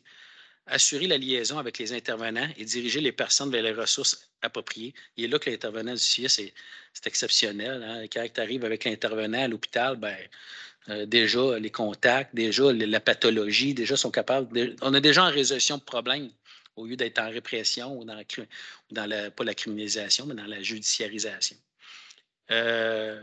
Puis lorsqu'une hospitalisation n'est pas nécessaire, le travailleur social va recommander ou va mettre un filet de sécurité sur la personne, puis va faire un suivi d'un jour qui vont suivre sur le terrain.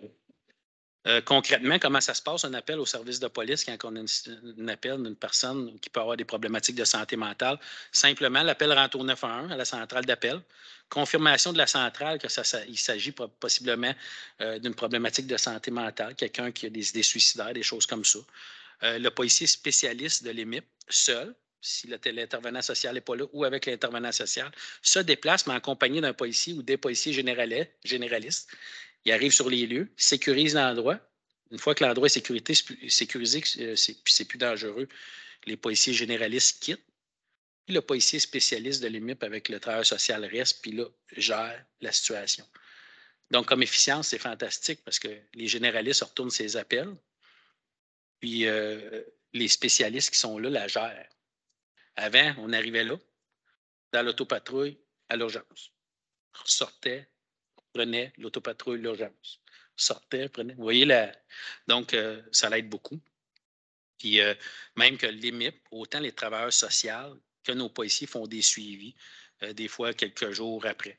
Les formations, une formation de base, c'est de la formation continue pour nos policiers à l'EMIP, mais la formation de base, c'est 5 jours, puis c'est beaucoup axé sur de la stratégie de communication, puis des stratégies de désescalade. C'est beaucoup axé sur la désescalade, la communication. En amont de ça, il y a beaucoup de formations aussi sur les pathologies. Parce que pour gérer une situation de santé mentale, c'est bon de savoir la pathologie de la personne. Tu as affaire à une personne de trouble de personnalité limite, une personne en situation de dépression, une personne schizophrène, exemple. Mais quand tu as la pathologie, il y a des chartes. Quand tu sais la pathologie, ça l'aide. Souvent, les gens vont le dire, par exemple. Mais quand on l'a, ou quand on est capable, il y a des signes à chaque pathologie. Donc, nos policiers de l'EMIP sont outillés à détecter les signes de la pathologie avec les outils de communication qui viennent avec. Puis aussi, après ça, il y a des rencontres avec tous les partenaires dans cette formation-là. Puis, naturellement, il y a de la formation sur toutes les drogues puis leurs effets psychotiques pour détecter ça. Fait qu'ils ont beaucoup, beaucoup de formations. C'est très, très, très efficace. Puis, la beauté de l'équipe mobile d'intervention psychosociale aussi, c'est le réseau de partenariat que ça a développé. Vous l'avez à cette page-là. Hein. Mais on parle du CIUS, mais les CLSC, c'est avec le CIUS, Urgence Détresse aussi, mais tout ce qui est, on parle beaucoup des hôpitaux, des CLSC, mais aussi tout ce qui est les tribunaux. Tu sais, des fois, c'est un petit peu la santé mentale, on judiciarise, il y a de la non-judiciarisation, il y a de la surjudiciarisation. Donc, comment on travaille avec ça? Donc, partenaire avec le directeur des poursuites criminelles et pénales, partenaire avec le tribunal administratif du Québec, partenaire avec la commission d'examen des troubles mentaux. Commission d'examen des troubles mentaux, ça, c'est quelqu'un qui est reconnu non criminellement responsable, mais il y a quand même des conditions à respecter. Quand ils brisent ces conditions-là, ben, comment faire le lien, comment gérer ça, c'est tout eux. Puis naturellement, ici, le Centre de prévention suicide, groupe itinérant Sherbrooke, en tout cas, j'en passe, sont toutes là. Les statistiques diverses, ben, écoutez, tantôt, je vous disais qu'on avait environ 1400 appels avec rapport. Puis on avait 260 répondus par l'EMIP environ. Au début, en 2016, présentement, les statistiques sont encore très bonnes avec notre équipe à temps plein, policiers à temps plein. C'est environ 1500 appels encore par année avec rapport. L'équipe mobile d'intervention sociale, avec et sans le travail social, en répond à près de 800. C'est quasiment la moitié. Quasiment la moitié à travers tous les appels qu'on a.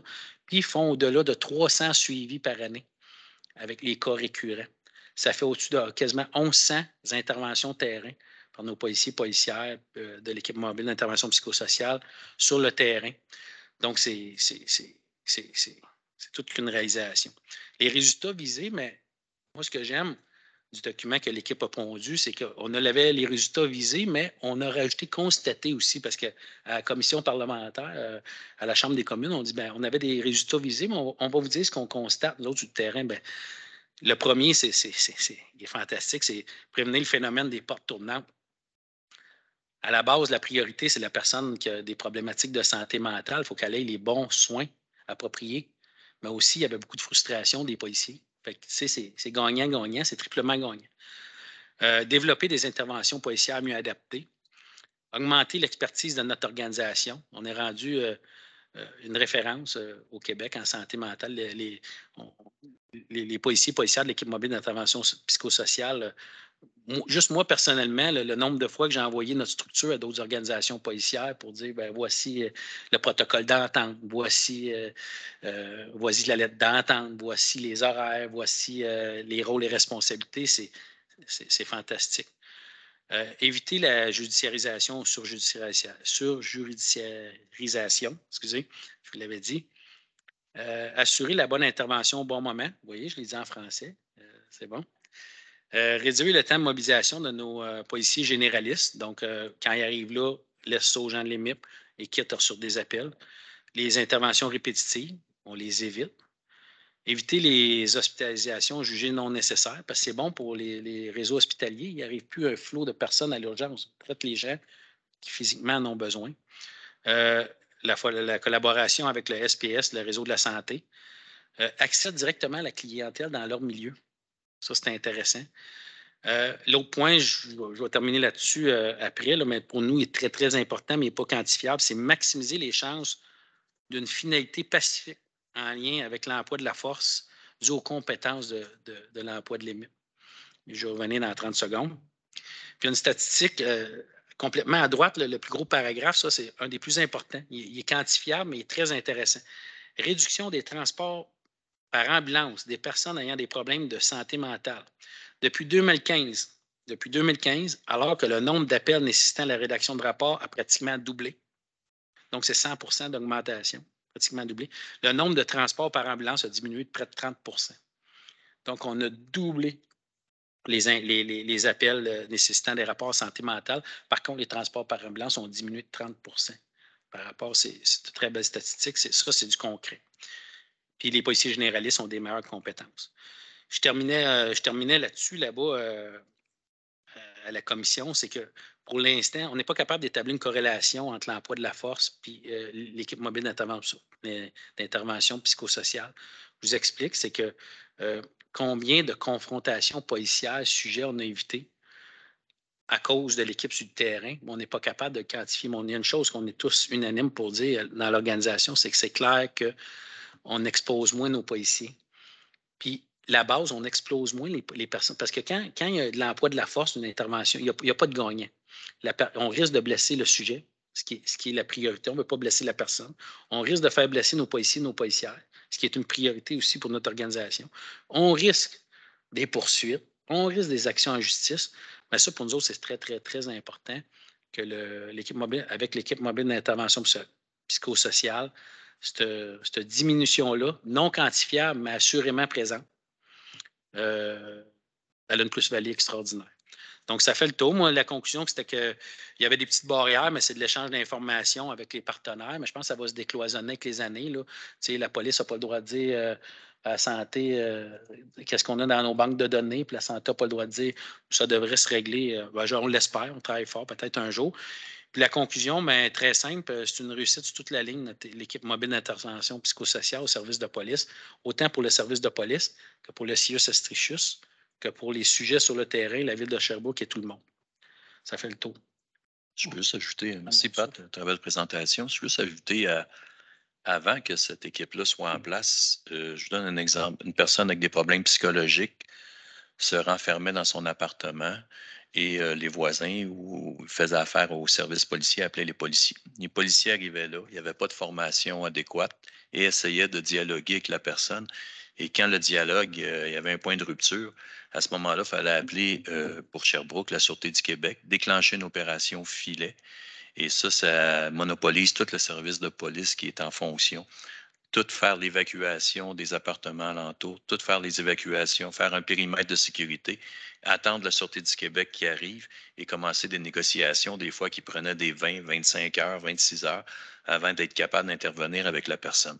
Ce qui fait en sorte des policiers spécialisés avec des travailleurs sociaux comme les MIP maintenant, c'est que ces gens-là interviennent immédiatement avec la personne, parlent avec la personne et sont capables de diagnostiquer immédiatement sur quel genre d'intervention on a à faire.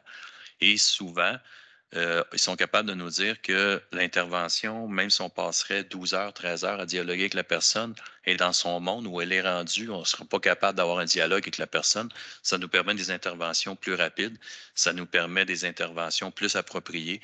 Puis comme Patrick disait également, ça fait en sorte que nos policiers sont plus sécurisés, que la personne également est plus sécurisée parce qu'on apprend à savoir c'est quoi son problème, on apprend à comprendre la ressource d'aide qu'elle a besoin et on travaille tout le monde ensemble là-dedans et les résultats sont beaucoup plus appropriés. On appelle ça des pré-filets maintenant.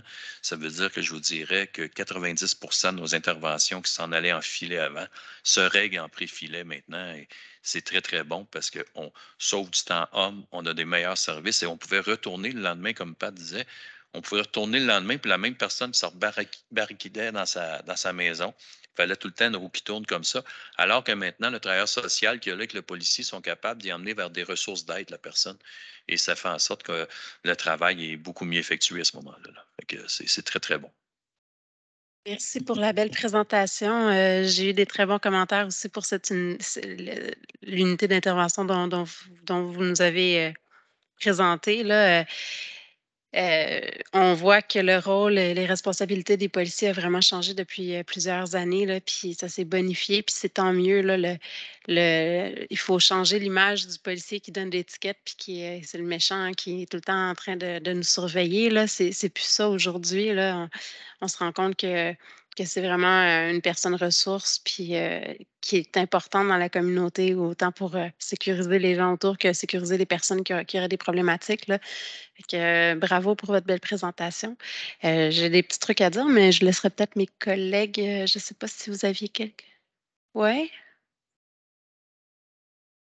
Je vais juste prendre l'observation de M. Simoneau avec Mme Gravel avant. C'était vraiment intéressant de lire le document avec les pourcentages et les chiffres. C'était comme plus scientifique et ça met du viande sur l'os. Et donc, merci. Et je suis tellement fière qu'ici à Sherbrooke, le service de police est innovateur comme ça. Parce que quand on entend les histoires des autres villes, comme à Toronto, il y avait quelqu'un en distress et comme il n'a pas survécu, mais il a mis d'autres mondes en danger aussi, ou comme ça arrive souvent, mais je dirais que durant les 2 dernières années, il y a de plus en plus de cas comme ça. Donc, félicitations et merci. Oui, puis on est, je pense aussi une chose qui n'est pas quantifiable, peut-être un petit peu victime de nos performances, parce que depuis un an et demi, les statistiques d'appels avec rapport en santé mentale, ils ont plafonné. Mais il y a beaucoup plus d'appels, mais on a moins de rapports. Parce que les cas récurrents traités par les MIP, là, y retourner le lendemain, le surlendemain, ben, ça n'arrive plus, comme M. Marchand vous disait, à cause qu'on met des filets de sécurité. Donc, c'est difficilement quantifiable. Ces gens-là sont prêts dès la première intervention, puis on n'y retourne plus, ou en tout cas rarement, à tout le moins pas le lendemain. Puis, à la Chambre des communes, on est obligé de faire une copie en anglais. Si vous la voulez, je vais vous la fournir. Enlever la présentation. Peut-être juste enlever la présentation pour que tout le monde puisse vous voir. Là, je suis au sommet de mes compétences. Là. Chose qui est importante aussi qu'il faut vraiment comprendre, c'est qu'on n'est pas à l'abri d'une catastrophe. Mais ce qu'on fait, c'est qu'on acquiert le plus d'outils possibles pour intervenir en amont avant que ça arrive, ces choses-là. Vous savez, en 2022 également, le changement de culture, c'est de passer du combattant du crime pour le policier en relation d'aide. C'est vraiment ça, c'est vraiment vers là qu'on s'en va, comme Patrick disait tantôt. C'est vraiment une intervention d'aide qu'on fait auprès des citoyens à ce moment-là. C'est vers là qu'on s'en va. Est-ce que vous êtes capable, M. Marchand, peut-être de l'aider à... Il a pris le contrôle. C'est gelé. Hein? Oui, c'est gelé, je pense. Ah, c'est gelé? Mais vous nous entendez, par contre? Oui, oui, oui, tout à fait. C'est vraiment pas nécessaire de me voir le visage.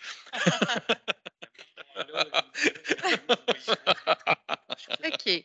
Dans le fond, j'avais un petit point. Dans le fond, au conseil municipal, on a vu que vous avez renouvelé votre contrat avec la CSSRS. Là, je ne me rappelle plus si on rajoutait un troisième S ou pas. CSSRS. Ben, bravo, c'était une super belle entente, fait que je voulais vous féliciter pour ça. J'avais une question aussi. On parle de relations d'aide et tout ça. On sait que Canac n'est plus parmi vous. Est-ce qu'il y a un Canac numéro 2 qui serait dans les plans? Ou... Vous saviez qu'on avait changé Canac pour Colombo? Colombo, oui. Et Colombo, malheureusement, on voyait des signes précurseurs. Vous savez, ce n'est pas juste les humains qui ont des problèmes émotionnels. Et on voyait que Colombo était émotionnellement trop relié à son maître. Ça veut dire que son maître, qui était Caroline, aussitôt qu'elle sortait de la salle ou qu'elle faisait des actions, le chien ne vivait que pour elle. Oh là là. Et alors, oui, c'est une dépendance affective. Pour les animaux, ça arrive très fréquemment. Vous savez, quand un animal est un maître, souvent, et on essaie de désactiver ça chez les animaux qui font le travail que Colombo devait faire. Malheureusement, ces signes-là revenaient trop souvent et on n'était pas capable d'aller vers un comportement adéquat pour ce genre de travail. Donc, Mira, on fait l'évaluation du chien avec des experts et effectivement, souffrait d'une déficience pour faire ce genre de travail-là. Donc, nous, ils ont repris le chien et suite à ça, nous autres, on est en demande pour en avoir un autre. Fait que c'est clair qu'on ne laisserait pas tomber cette idée-là. On va mettre différentes facettes en fonction pour que le travail de la personne qui s'occupe de ce chien-là aussi soit adapté à 2022, parce que vous savez, c'est un travail de 24 heures sur 24. Et ces gens-là mettent beaucoup, beaucoup d'heures. Fait qu'on va s'arranger pour que ces gens-là soient encadrés adéquatement pour leur donner une bonne relation d'aide là-dedans. Parce qu'un chien 24 heures sur 24, à l'année longue, tu ne peux pas prendre de vacances, tu ne peux pas rien faire sans le chien. Alors, on va s'adapter à 2022 avec ça, mais soyez assurés qu'on travaille pour avoir un autre chien. Super. Ensuite, il y avait, j'ai eu une rencontre avec Ville Amie des aînés. Dans le fond, je sais qu'il y a un autre dossier, mais ça, j'en parlerai pas tout de suite, mais ils avaient parlé de la relation que vous avez aussi avec les aînés, tu sais, que ça pourrait peut-être être intéressant, vu qu'on parle déjà de vos équipes qui sont jumelées avec le CIUS, si vous pouviez, je ne sais pas, je lance l'idée parce que vous avez déjà plusieurs unités mobiles dans différents domaines, mais avec les aînés, peut-être créer aussi des liens, faire des visites ou des choses comme ça, mais avec une équipe psychosociale, juste pour créer des liens peut-être, ou est-ce que c'est quelque chose qui est envisagé? Mais vous savez, le programme Immersion qu'on veut faire à l'automne et début hiver, les personnes aînées sont incorporées dans ce programme-là. Il n'y a rien de mieux qu'aller à la rencontre des gens pour voir leurs besoins et les services qu'on peut leur apporter. Je ne vous cache pas que des ressources d'aide en travailleur social et tout ça, on a une problématique partout présentement de main-d'œuvre. Tout à fait. Fait que déjà, nous, on pense qu'en les ayant sur la route, si on a une problématique avec des aînés sur un appel, mais c'est pas le travailleur social-là va s'en occuper. De notre côté policier, je ne peux pas vous répondre pour malheureusement les CIUS et les organismes qui s'occupent des travailleurs sociaux. Je sais qu'il y a une pénurie de main-d'œuvre eux aussi, puis ils font leur gros possible. Déjà, comme Patrick disait, ils nous ont donné un 5e soir. Nous autres, pour nos équipes, on est très fiers de ça, on est très contents de ça. Si ce serait rien que de nous, ce serait 7 jours sur 7, mais déjà rendu à 5 soirs, c'est déjà bon. Mais malheureusement, je ne m'avancerai pas à répondre sur ce questionnement-là parce que ça ne fait pas partie de mon travail à moi, de mon côté. Fait que je vais leur laisser répondre à ces questions-là. Ah, c'est bon. Mais en tout cas, merci beaucoup pour la présentation. Merci pour votre bon travail. C'est vraiment apprécié. Puis on voit les résultats aussi, là. Bravo. Il y a d'autres questions? Tout était beau? OK. Donc, on passerait. Merci. Merci. Donc, on passerait à l'autre point qui était la création du groupe de travail en itinérance. Dans le fond, avec la problématique, comme vous voulez, si vous voulez quitter, c'est comme vous voulez. Tant que j'ai un policier, moi, ça va. Ben, c'est juste dans le fond, peut-être pour. Dans le fond, il reste 2 points, la création du groupe de travail en itinérance, puis il y avait la résolution par rapport à la vitesse dans les quartiers là, qu'on va demander au MTQ. Fait que il reste juste ces 2 petits points-là, dans le fond. Fait que pour le groupe de travail sur l'itinérance, dans le fond, c'était une demande par rapport à tout ce qui se passe en ce moment en itinérance à Sherbrooke. On sait que la problématique s'amplifie. On voulait avoir un groupe de travail qui soit plus rapide à intervenir s'il y avait quoi que ce soit. Il y a déjà une table d'itinérance à Sherbrooke. On ne veut pas leur enlever leur place. Ils sont très importants. Mais on voulait un groupe de travail qui soit plus mobile, plus rapide à intervenir, puis à conseiller, puis à trouver des solutions quand il arriverait des problématiques. Donc, je ne sais pas si, dans le fond, on ferait comme une résolution, une proposition de résolution pour le comité exécutif. C'est comme ça un peu qu'on fonctionne, Madame Gilbert, c'est ça? Est-ce qu'il y avait, dans le fond, je fais comme juste... Moi, j'ai une question commentaire avant, Vas-y. par contre.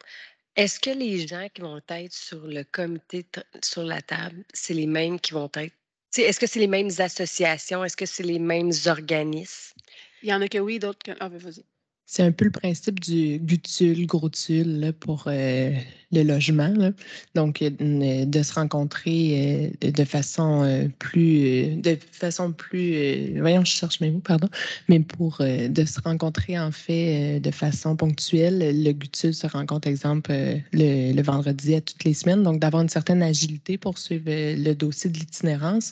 C'est surtout de piloter aussi le plan d'action en itinérance de la ville. Donc, c'est vraiment de se concerter, oui, avec les acteurs du milieu, mais ça, la table le fait déjà. C'est vraiment de se concerter au niveau ville pour les actions puis le constat à rendre en termes d'itinérance. Est-ce que ça répond aux questions? Dans le fond, moi, ma préoccupation, c'est je veux juste que même si on n'enlève rien à personne, qu'on dédouble rien inutilement. Je pense que tout le monde est super équipé, là. Puis faire un comité pour qu'ils se voient. En tout cas, je veux juste qu'il y ait ce souci-là là, que les gens ont beaucoup à faire ailleurs. Donc, pas créer une nouvelle instance juste pour dire qu'on en crée une. Là. C'est vraiment pour aider le SSCVC et les autres services concernés là, pour le plan d'action. Puis qui va relever ensuite là, tout le constat, puis l'avancement va se rattacher à la commission. Mais c'est vraiment pour chapeauter le plan d'action. Donc, c'est ponctuel aux besoins du plan d'action en itinérance pour la ville.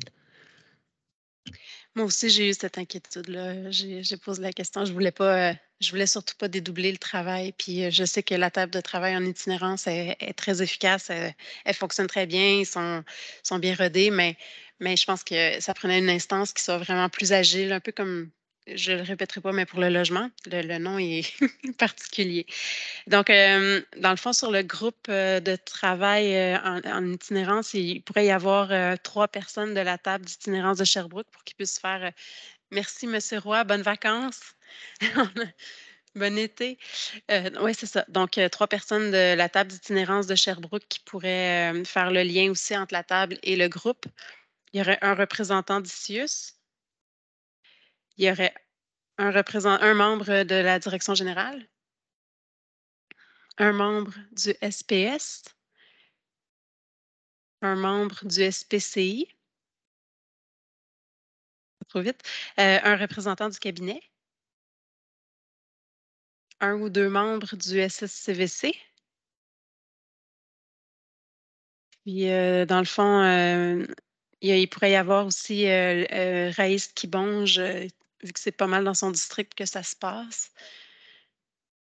Et puis moi, oui. Parce que si c'est un comité, j'imagine qu'il va, mettons, perdurer dans le temps, au lieu de mettre vos noms, dire le conseiller du secteur ainsi que la présidente de la commission.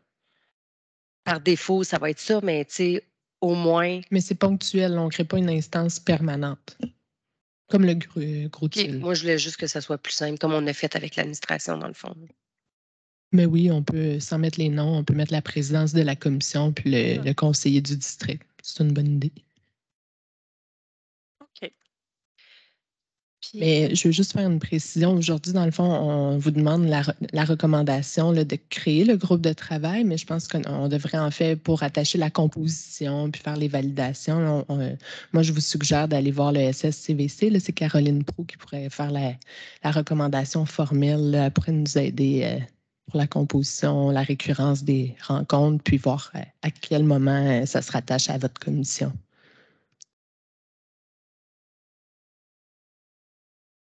Oui, puis.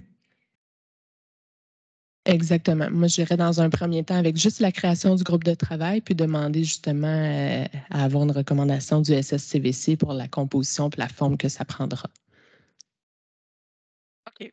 Madame la Présidente, voulez-vous que je vous propose un texte? Allez-y. D'accord, on pourrait le mentionner comme ça. Êtes-vous favorable à la proposition d'une résolution pour la création d'un groupe de travail en itinérance regroupant les différents représentants municipaux et sociaux dans le respect du mandat attribué? Moi, ça me va. Là. Je trouve ça excellent. À ce moment-là, est-ce que c'est accepté de façon unanime par les membres de la commission? Oui. D'accord, ce sera à ce moment-là consigné. Ah, mais merci beaucoup, Madame Lessard. Donc, ça clôt ce point-là. Puis, il resterait le point sur... il n'est pas écrit dans cet ordre du jour, là, c'est vrai. Le point 7.1, la proposition de résolution pour la diminution de la vitesse dans les quartiers résidentiels.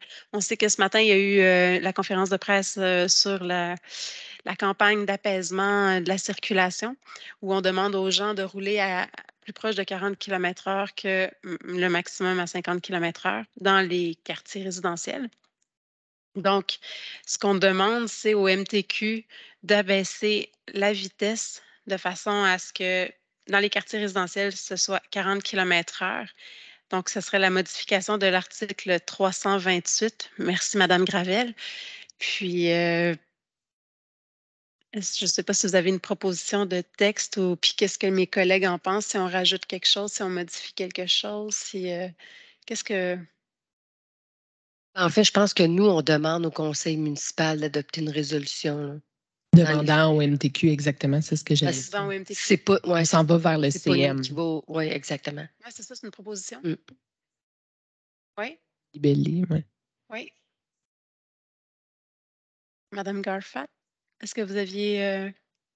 Non? Est-ce que vous êtes d'accord? Oui? Fait que ça serait adopté à l'unanimité si on a une proposition de texte. Je peux faire une proposition de texte en ce sens. Êtes-vous favorable à la proposition de résolution pour une modification de l'article 328 du Code de la sécurité routière du MTQ en prévision de la diminution de la vitesse à 40 km/h dans les quartiers résidentiels? C'est excellent. On a une écrivaine ici. Accepté. C'est accepté à l'unanimité. Oui, Madame Lessard. Alors, je vous remercie. Ben, merci à vous. Donc, moi, j'ai épuisé l'ordre du jour, je crois. Est-ce que... Je pense qu'on a épuisé l'ordre du jour. Donc, mais oui, bon été à tous. Merci d'avoir été présents avec nous en présence ou en virtuel pour cette dernière commission avant les vacances. Puis, ben, je vous souhaite de belles vacances en bas de 40 km/h dans les quartiers résidentiels. Puis, ben, on se revoit au mois de septembre. Je pense que c'est au mois de septembre la prochaine commission, hein? 1er septembre. Ah, merci, Madame Lessard. 1er septembre, même heure, même poste. Merci.